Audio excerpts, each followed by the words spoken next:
S welcome back. BSYಗೆ ನಿಜಕ್ಕೂ ಬಿಸಿ ತುಪ್ಪ ಆಗ್ತಾ ಇದೆ. 1 ವರ್ಷ ಆಯಿತು ವೀಕ್ಷಕರೇ ರಾಜ್ಯ BJP ಸರ್ಕಾರವನ್ನು ಕರ್ನಾಟಕ ರಾಜ್ಯದಲ್ಲಿ ಸ್ಥಾಪನೆ ಮಾಡಿ. ಆದರೆ ಈ ವಿಚಾರಗಳು, ಈ ಆರಂಭದಲ್ಲಿ ನಡೀತಾ ಇರುವಂಥ ವಿಚಾರಗಳು BSYಗೆ ಸಾಕಷ್ಟು ತಲೆನೋವನ್ನು ತಂದಿಡ್ತಾ ಇದೆ. ಇದ್ರ ಬಗ್ಗೆ ಒಂದು ಬ್ರೇಕಿಂಗ್ ನ್ಯೂಸ್ ಇದೆ, ನೋಡೋಣ. ರಾಜ್ಯ BJPಯಲ್ಲಿ ಎಲ್ಲವೂ ಸರಿ ಇಲ್ಲ, ಮುನಿರತ್ನ ಗೆದ್ದ 24 ಗಂಟೆಯಲ್ಲಿ ಸಂಪುಟಕ್ಕೆ ಸೇರ್ಪಡೆ ಅಂತ ಪ್ರಚಾರದಲ್ಲಿ CM BSY ಘಂಟಾಘೋಷವಾಗಿ ಹೇಳಿದರು. ಆದರೆ ಈ ಫಲಿತಾಂಶ ಪ್ರಕಟಗೊಂಡು 10 ದಿನ ಆದರೂ ಕೂಡ ಇನ್ನೂ ಅದು ಸಾಧ್ಯ ಆಗಿಲ್ಲ. ಸೊ ಒಂದು ಕಡೆ ಅಸಲಿಗೆ ಯಡಿಯೂರಪ್ಪ ವರಿಷ್ಠರಿಗೆ ಬೇಡವಾದ್ರಾ? ಯಾಕೆ ಈ ವಿಚಾರವನ್ನು ಪದೇ ಪದೇ ಹೇಳ್ತಾ ಇದ್ದೀವಿ ಅಂತಂದರೆ, ಯಾವಾಗಲೇ ಕೂಡ ದೆಹಲಿಗೆ ಹೋದರೂ ದಂಡಯಾತ್ರೆಯನ್ನು ಮಾಡ್ತಾ ಇದ್ದಾರೆಯೇ ಹೊರತು ಯಾವುದೇ ಸ್ಪಷ್ಟ ಫಲಿತಾಂಶ ಇಲ್ಲದೆ ಬರಿಗೈಯಲ್ಲಿ ವಾಪಸ್ ಆಗ್ತಾ ಇದ್ದಾರೆ ಮುಖ್ಯಮಂತ್ರಿಗಳು. ಸೊ ದಕ್ಷಿಣದ ರಾಜ್ಯಗಳಲ್ಲಿ ಮೊದಲನೇ ಬಾರಿ ಕಮಲ ಅರಳಿಸಿದ್ದು ಅಂತಂದರೆ ಅದು BSY, ಬೇರೆ ಇನ್ಯಾರೂ ಅಲ್ಲ, ಬೂಕನಕೆರೆ ಯಡಿಯೂರಪ್ಪನವರು ದೆಹಲಿ ಮಟ್ಟದಲ್ಲಿ ಅಷ್ಟೊಂದು ಹಿಡಿತವನ್ನು ಸಾಧಿಸಿದರು. ಆದರೆ ಈಗ ಆ ಸಾಧನೆ ಅಥವಾ ಆ ಒಂದು ಕೈಗಳು, ಯಡಿಯೂರಪ್ಪರನ್ನು ಹಿಡಿದಿದ್ದಂಥ ಕೈಗಳು ಸಡಿಲಗೊಳ್ತಾ ಇದ್ದಾವ, ಎಡವುದ್ರ ಮತ್ತೊಮ್ಮೆ? ಈ ಎಲ್ಲದರ ಕುರಿತು ಸಮಗ್ರ ಮತ್ತು ಎಕ್ಸ್ಕ್ಲೂಸಿವ್ ಮಾಹಿತಿಯನ್ನು ನಿಮ್ಮ ಮುಂದೆ ಇಡ್ತಾ ಇದ್ದೀವಿ TV5ನಲ್ಲಿ. ಎಸ್, BSYಗೆ ಯಾವುದು ಕಂಟಕ ಆಗ್ತಾ ಇದೆ, ಯಾವ ವಿಚಾರ ಬಿಸಿ ತುಪ್ಪ ಆಗ್ತಾ ಇದೆ ಅನ್ನೋದು ನಿಜಕ್ಕೂ ಈಗಾಗಲೇ ಬಹುತೇಕ ಎಲ್ಲ ಜನರಿಗೂ ಕೂಡ ಗೊತ್ತಾಗ್ತಿರುವಂಥ ವಿಚಾರ. ಸೊ ಇದರ ಬಗ್ಗೆ ಒಂದು ಬ್ರೇಕಿಂಗ್ ನ್ಯೂಸ್ ಇದೆ, ನೋಡೋಣ.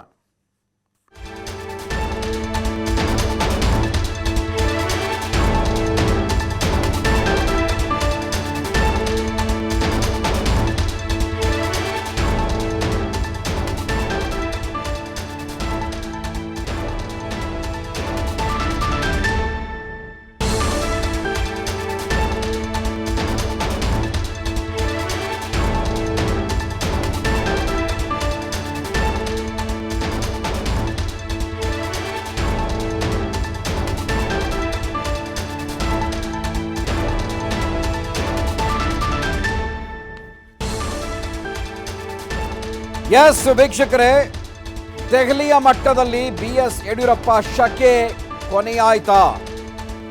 ರಾಜ್ಯದಲ್ಲಿ ಯಡಿಯೂರಪ್ಪ ಅಂದರೆ BSY, BJP ಅಂದರೆ BSY, ಎಲ್ಲವೂ ಕೂಡ ಆಗಿದ್ರು. 1 ಮ್ಯಾನ್ ಆರ್ಮಿ ರಾಜ್ಯದಲ್ಲಿ BJP ಅಂತಂದರೆ ಅದು ಯಡಿಯೂರಪ್ಪ ಅನ್ನುವಂತಹ ಕಾಲ ಮಾತು ಕೇಳಿಬರ್ತಾ ಇತ್ತು. ಆದರೆ ದೆಹಲಿ ಮಟ್ಟದ ವರಿಷ್ಠರಿಗೆ BSY ಖದರೇನು ಅಂತ ಗೊತ್ತಿಲ್ವಾ? ಯಡಿಯೂರಪ್ಪರನ್ನು ಹೈಕಮಾಂಡ್ ಕಡೆಗಣನೆ ಮಾಡ್ತಾ ಇರೋದು ಯಾಕೆ ಕಡೆಗಣನೆ ಅನ್ನೋದಕ್ಕೆ ಸಾಕಷ್ಟು ಅಂಶಗಳನ್ನು ನಿಮ್ಮ ಮುಂದೆ ಹೇಳಬಹುದು. ದಕ್ಷಿಣ ಭಾರತದಲ್ಲಿ ಕಮಲಕ್ಕೆ ಒಂದು ಗುರಿಯನ್ನು ತಲುಪಿಸಿದಂತಹ ಖ್ಯಾತಿ ರಾಜ್ಯದ ಚಾಣಕ್ಯ ಅದು ಯಡಿಯೂರಪ್ಪರಿಗೆ ಮಾತ್ರ ಸಲ್ಲುತ್ತೆ.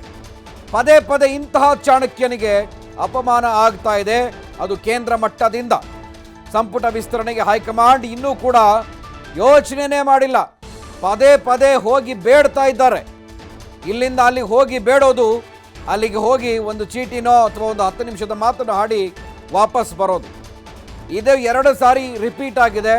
ಕೇಂದ್ರದ ನಾಯಕರು ಯಡಿಯೂರಪ್ಪ ಕಡೆ ಕೃಪಾ ಕಟಾಕ್ಷ ತೋರಿಸ್ತಾ ಇಲ್ಲ. ಇನ್ಫ್ಯಾಕ್ಟ್ ಕೊರೋನಾ ನಿಯಂತ್ರಿಸೋದ್ರಲ್ಲೂ ಕೂಡ ಜೊತೆಗೆ ಏನು ರಾಜ್ಯದಲ್ಲಿ ಅಧಿಕಾರಕ್ಕೆ ಬಂದಾಗ ಒಬ್ಬರೇ, ಏನೇನು ಉತ್ತರ ಕರ್ನಾಟಕದಲ್ಲಿ ಪ್ರವಾಹ ಪರಿಸ್ಥಿತಿ ಆಯಿತು, ಒಬ್ಬರೇ ಓಡಾಡಿದ್ರು, ಯಾವ ಸಚಿವರು ಇರಲಿಲ್ಲ, ಆಗ ಯಾವ ಶಾಸಕರು ಜೊತೆ ಇರಲಿಲ್ಲ. ದಕ್ಷಿಣ ಭಾರತದ BJPಯ ಮಾಸ್ ಲೀಡರ್ BSYಯನ್ನು ಇಷ್ಟು ಬೇಗ ಕಡೆಗಣಿಸಿದ್ರ? ಪದೇ ಪದೇ ಅವ್ರ ಬಗ್ಗೆ ಕೇಳ್ತಾ ಬರುತ್ತೆ ಮಾತು. ನಾಯಕತ್ವದ ಬದಲಾವಣೆ ಅಂತ ಇಲ್ಯಾರೋ ಒಬ್ಬ ಶಾಸಕ ಮಾತನಾಡ್ತಾರೆ, ಅಲ್ಯಾರೋ ಒಬ್ಬ ಸಚಿವರು ಹೇಳ್ತಾರೆ. ಯಡಿಯೂರಪ್ಪ ಮೇಲೆ ಈ ರೀತಿಯಾದಂತಹ ಒಂದು ಆರೋಪಗಳು ಅಥವಾ ಅಸಮಾಧಾನಗಳು ವ್ಯಕ್ತ ಆಗ್ತಾ ಇದ್ರೆ, ಬೇರೆ ರಾಜ್ಯಗಳಲ್ಲಾಗಿದ್ರೆ BJP ಹೈಕಮಾಂಡ್ ಗಪ್ಚುಪ್ ಮಾಡಿಸ್ತಾ ಇತ್ತು. ಆದರೆ ಈ ರಾಜ್ಯದಲ್ಲಿ, ಕರ್ನಾಟಕ ರಾಜ್ಯದಲ್ಲಿ ಯಡಿಯೂರಪ್ಪರನ್ನ ಸೈಡ್ ಲೈನ್ ಮಾಡೋದಕ್ಕೆ ಇಂತಹ ಹುನ್ನಾರಗಳು ನಡೀತಾ ಇದೆ ಅನ್ನುವಂತಹ ಮಾತು ಕೇಳಿಬರ್ತಾ ಇದೆ. BSYರನ್ನ ಅಷ್ಟು ಈಸಿಯಾಗಿ ನಿರ್ಲಕ್ಷ್ಯ ಮಾಡಿಬಿಡ್ತಾರ BJP ಹೈಕಮಾಂಡ್ ಅಥವಾ ಬೇರೆ ನಾಯಕರು? ಯಾರಿದ್ದಾರೆ ಯಡಿಯೂರಪ್ಪರನ್ನ ಸರಿಸಾಟಿಯಾಗಿ ನಿಲ್ಕೊಳ್ಳುವಂಥ, ಅವ್ರ ಮುಂದೆ ನಿಂತ್ಕೊಳ್ಳುವಂಥ ನಾಯಕ, BJPಯನ್ನು ನಡೆಸುವಂಥ ನಾಯಕ? ಇಷ್ಟೆಲ್ಲ ಗೊತ್ತಿದ್ರು BJPಯ ಹಿರಿಯ ನಾಯಕರು ಯಡಿಯೂರಪ್ಪರನ್ನು ನಿರ್ಲಕ್ಷಿಸಿದ್ರ? ಇದು ಪ್ರಮುಖವಾದಂಥ ಪ್ರಶ್ನೆ. BJPಯಲ್ಲಿ ಹಿರಿಯ ನಾಯಕರು ಕೂಡ BSY, 78 ವರ್ಷ BSYಗೆ, ಅವರು ಕೂಡ ಒಬ್ಬ ಹಿರಿಯ ನಾಯಕನೇ.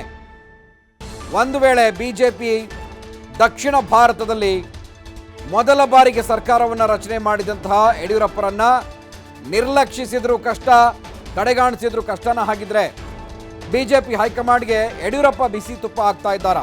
ಯಾಕೆ ಅಂದರೆ ಬಿಜೆಪಿಯ ಹೈಕಮಾಂಡ್ ವರಿಷ್ಠರ ನಿರ್ಧಾರ ಏನಿದೆ ಇದು ಸಾಕಷ್ಟು ಕುತೂಹಲವನ್ನು ಮೂಡಿಸ್ತಾ ಇದೆ. ಈ ನಿರ್ಲಕ್ಷ್ಯ ಯಾಕೆ? ಅರೆ ಒಂದು ಸಾರಿ ಸಚಿವ ಸಂಪುಟ ವಿಸ್ತರಣೆನ ಪುನರ್ರಚನಾ ಈ ಖಾತೆಗಳ ಹಂಚಿಕೆಯನ್ನು ಮಾಡೋದಕ್ಕೆ ಯಾಕೆ ನಿರ್ಧಾರ ತೆಗೆದುಕೊಳ್ತಾ ಇಲ್ಲ?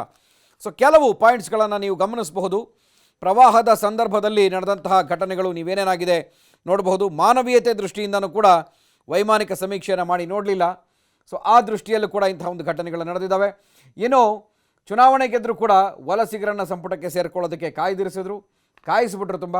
ಫೆಬ್ರವರಿ 6ನೇ ತಾರೀಕು ಸಂಪುಟ ವಿಸ್ತರಣೆ ಮಾಡಿ ವಲಸಿಗರನ್ನು BSY ಮಂತ್ರಿ ಮಾಡ್ತಾರೆ. ಆದರೆ 2ನೇ ಹಂತದ ಸಂಪುಟ ವಿಸ್ತರಣೆಗೆ ದೆಹಲಿಗೆ ತೆರಳಿ ಬಂದರೂ ಕೂಡ ಅನುಮತಿ ನೀಡಲಿಲ್ಲ. ಅಲ್ಲಿಗೆ 10-15 ನಿಮಿಷದ ಒಂದು ಮಾತುಕತೆ ಅಷ್ಟೇ ಆಗುತ್ತೆ. ಯಾಕೆ ಅನ್ನುವಂಥ ಪ್ರಶ್ನೆ.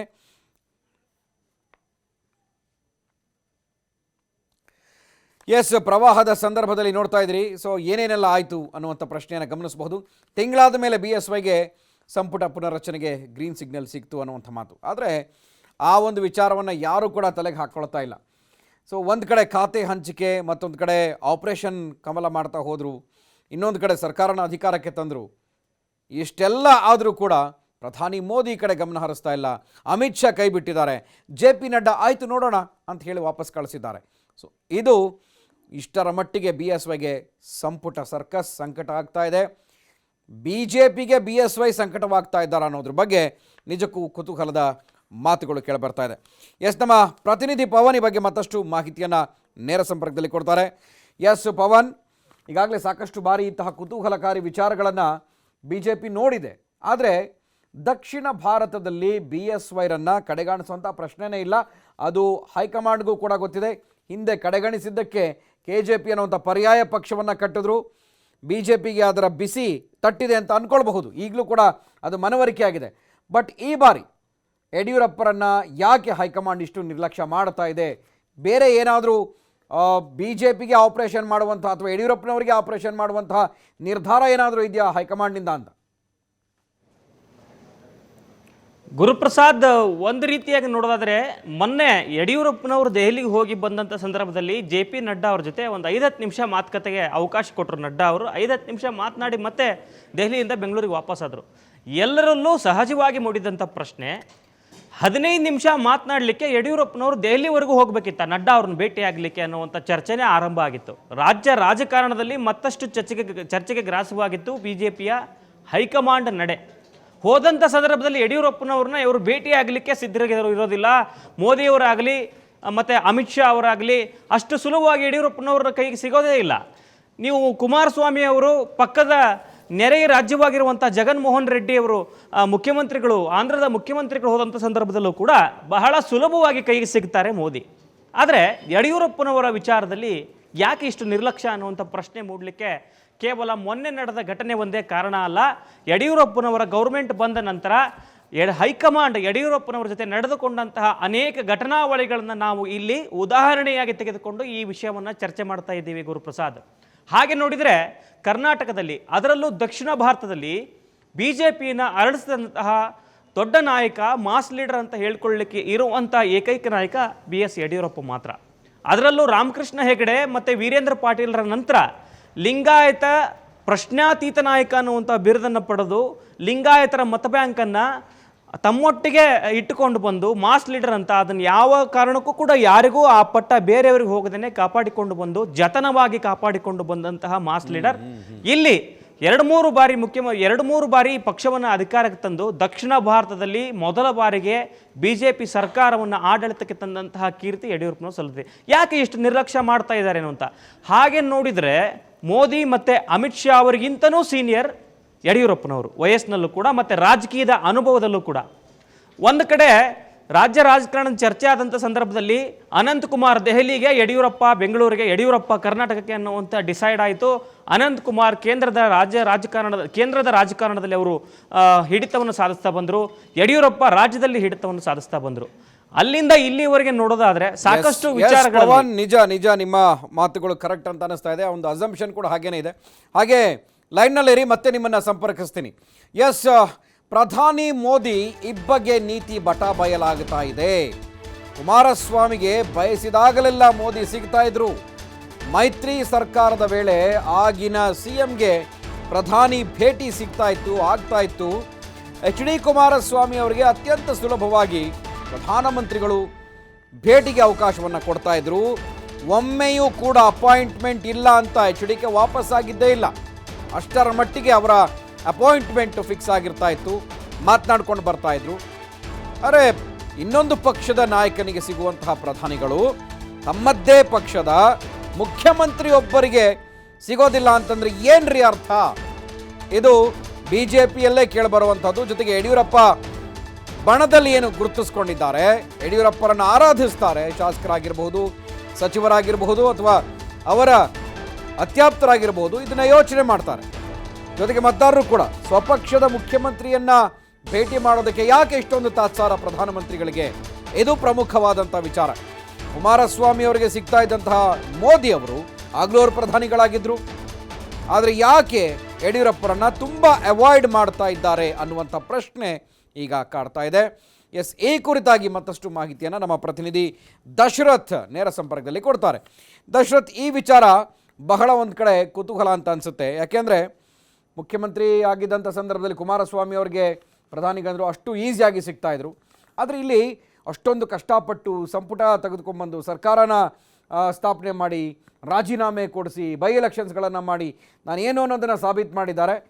ಸೌತ್ ಇಂಡಿಯಾದಲ್ಲಿ ಅಂದರೆ ದಕ್ಷಿಣ ಭಾರತದಲ್ಲಿ ದೊಡ್ಡ ದೊಡ್ಡ ನಾಯಕರೇ ಇನ್ಕ್ಲೂಡಿಂಗ್ ಪ್ರಧಾನಿ ನರೇಂದ್ರ ಮೋದಿ ಅವರೇ ಪರದಾಡಿದ್ದಾರೆ. ಚಾಣಕ್ಯ ಅಂತ ಅಮಿತ್ ಶಾ ಅವರೇ ಪರದಾಡಿದ್ದಾರೆ ಇಲ್ಲಿ ಸೀಟ್ಗಳನ್ನು ಗೆಲ್ಲಿಸೋದಕ್ಕೆ. ಆ ಕೆಲಸನ ನಿಭಾಯಿಸಿರೋರು ಯಡಿಯೂರಪ್ಪ. ಆದರೆ ಯಾಕೆ ಈ ಇಬ್ಬಗೆ ನೀತಿ ಯಾಕೆ ಅಂತ? ಗುರುಪ್ರಸಾದ್, ಇದೀಗ ಪ್ರಧಾನಿ ಮೋದಿಯವರು ಮಾಡ್ತಾ ಇರುವಂಥದ್ದು ಇದೇ ಮೊದಲಲ್ಲ. ಈ ಮಲತಾಯಿ ಧೋರಣೆ ಬಹಳ ವರ್ಷಗಳಿಂದಲೂ ಕೂಡ ನಡೆದುಕೊಂಡು ಬಂದಿದೆ. ಅದರಲ್ಲೂ ಕೂಡ ಸ್ವಪಕ್ಷೀಯದ ನಾಯಕರು CM ಆಗಿದ್ದಾರೆ. ಅವರದೇ ಪಕ್ಷದ ಆಡಳಿತ ರಾಜ್ಯದಲ್ಲಿದೆ. ಆದರೂ ಕೂಡ ಮುಖ್ಯಮಂತ್ರಿ ಯಡಿಯೂರಪ್ಪನವರನ್ನು ಭೇಟಿ ಮಾಡಲಿಕ್ಕೆ ಕೆಲವೊಂಥರ ತಾತ್ಸಾರ ಪ್ರಧಾನಿ ಮೋದಿಯಿಂದ ಆಗ್ತಾ ಇದೆ. ಪದೇ ಪದೇ ಇದು ರಿಪೀಟ್ ಆಗ್ತಾ ಇದೆ. ಕಳೆದ ನೆರೆ ಸಂತ್ರಸ್ತರ ವಿಚಾರದಲ್ಲೂ ಕೂಡ ನೆರೆ ಪರಿಹಾರ ಕೇಳಲಿಕ್ಕೆ ಹೋದರೂ ಕೂಡ ಅವರಿಗೆ ಭೇಟಿಗೆ ಅವಕಾಶ ಕೊಡದೆ ವಾಪಸ್ ಕಳಿಸಿದ್ರು. ಜೊತೆಗೆ ಅವರು ಒಂದು ರೀತಿಯಲ್ಲಿ ಯಡಿಯೂರಪ್ಪನವರು ಕೂಡ ಮೋದಿ ಮುಂದೆ ಮಂಡಿಯೂರಿದ್ದಾರೆ, ಕೋಲೆ ಬಸವನಂತಾಗಿದ್ದಾರೆ. ಎಲ್ಲೂ ಕೂಡ ಅಷ್ಟು ಪ್ರಬಲವಾಗಿ ಧ್ವನಿ ಎತ್ತುವಷ್ಟು, ಕೇಳುವಷ್ಟು ಶಕ್ತಿಯನ್ನು ಯಡಿಯೂರಪ್ಪನವರು ಉಳಿಸ್ಕೊಂಡಿಲ್ವಾ, ಅಥವಾ ಅವರು ಆ ಅವಕಾಶವನ್ನು ಕೊಡ್ತಾ ಇಲ್ವಾ ಅನ್ನೋ ಪ್ರಶ್ನೆ ಸಾಕಷ್ಟು ಜನರಲ್ಲಿ ಮನೆ ಮಾಡಿದೆ. ಇನ್ನು ತಮ್ಮ ಪಕ್ಷದವರಿಗೆ ಹೀಗಾದರೆ, ಆದರೆ ಬೇರೆ ಪಕ್ಷದವರಿಗೆ ಮಾತ್ರ ಸಲೀಸಾಗಿ ಹೋಗಿ ಭೇಟಿಯಾಗಿ ಬರ್ಬೋದು. ಈ ರೀತಿಯ ಇಬ್ಬಗೆ ನೀತಿ ಇದೆಯಲ್ಲ, ಇದು ಇವತ್ತು ಮತ್ತೊಮ್ಮೆ ಬಟಾಬಯಲಾಗಿದೆ. ಕಳೆದ ಅನೇಕ ವರ್ಷಗಳಿಂದಲೂ ಕೂಡ ತಮ್ಮ ಪಕ್ಷದ ಶಾಸಕರಿಗೆ, ತಮ್ಮ ಪಕ್ಷದ ಮುಖ್ಯಮಂತ್ರಿಗಳಿಗೆ ಅವಕಾಶ ಕೊಡ್ತಾ ಇರಲಿಲ್ಲ. ಆದರೆ ಬೇರೆ ಬೇರೆ ಪಕ್ಷದ ಪ್ರಾದೇಶಿಕ ಪಕ್ಷಗಳಿಗೆ ಅತಿ ಹೆಚ್ಚು ಒತ್ತನ್ನು ಕೊಡ್ತಿದ್ರು. ಯಾವುದೇ ಪ್ರಾದೇಶಿಕ ಪಕ್ಷದ ಮುಖ್ಯಮಂತ್ರಿಗಳು ಹೋದರೆ ಖಂಡಿತವಾಗಿಯೂ ಕೂಡ ಅವರಿಗೆ ಭೇಟಿಗೆ ಅವಕಾಶ ಸಿಗ್ತಾ ಇತ್ತು. ನಾವು ಕೆಲವಷ್ಟು ಉದಾಹರಣೆಗಳನ್ನು ಇಲ್ಲಿ ತೆಗೆದುಕೊಳ್ಬೋದಾಗಿದೆ. ಪಕ್ಕದ ಏನು ಜಯಲಲಿತಾ ಇದ್ದರು, ಜಯಲಲಿತಾ ಇದ್ದಂಥ ಸಂದರ್ಭದಲ್ಲೂ ಕೂಡ ಅನೇಕ ಸಮಸ್ಯೆಗಳು ಬಂದಾಗ ಜಯಲಲಿತಾ ನೇರವಾಗಿ ಹೋಗಿ ಭೇಟಿ ಆಗ್ತಾಯಿದ್ರು.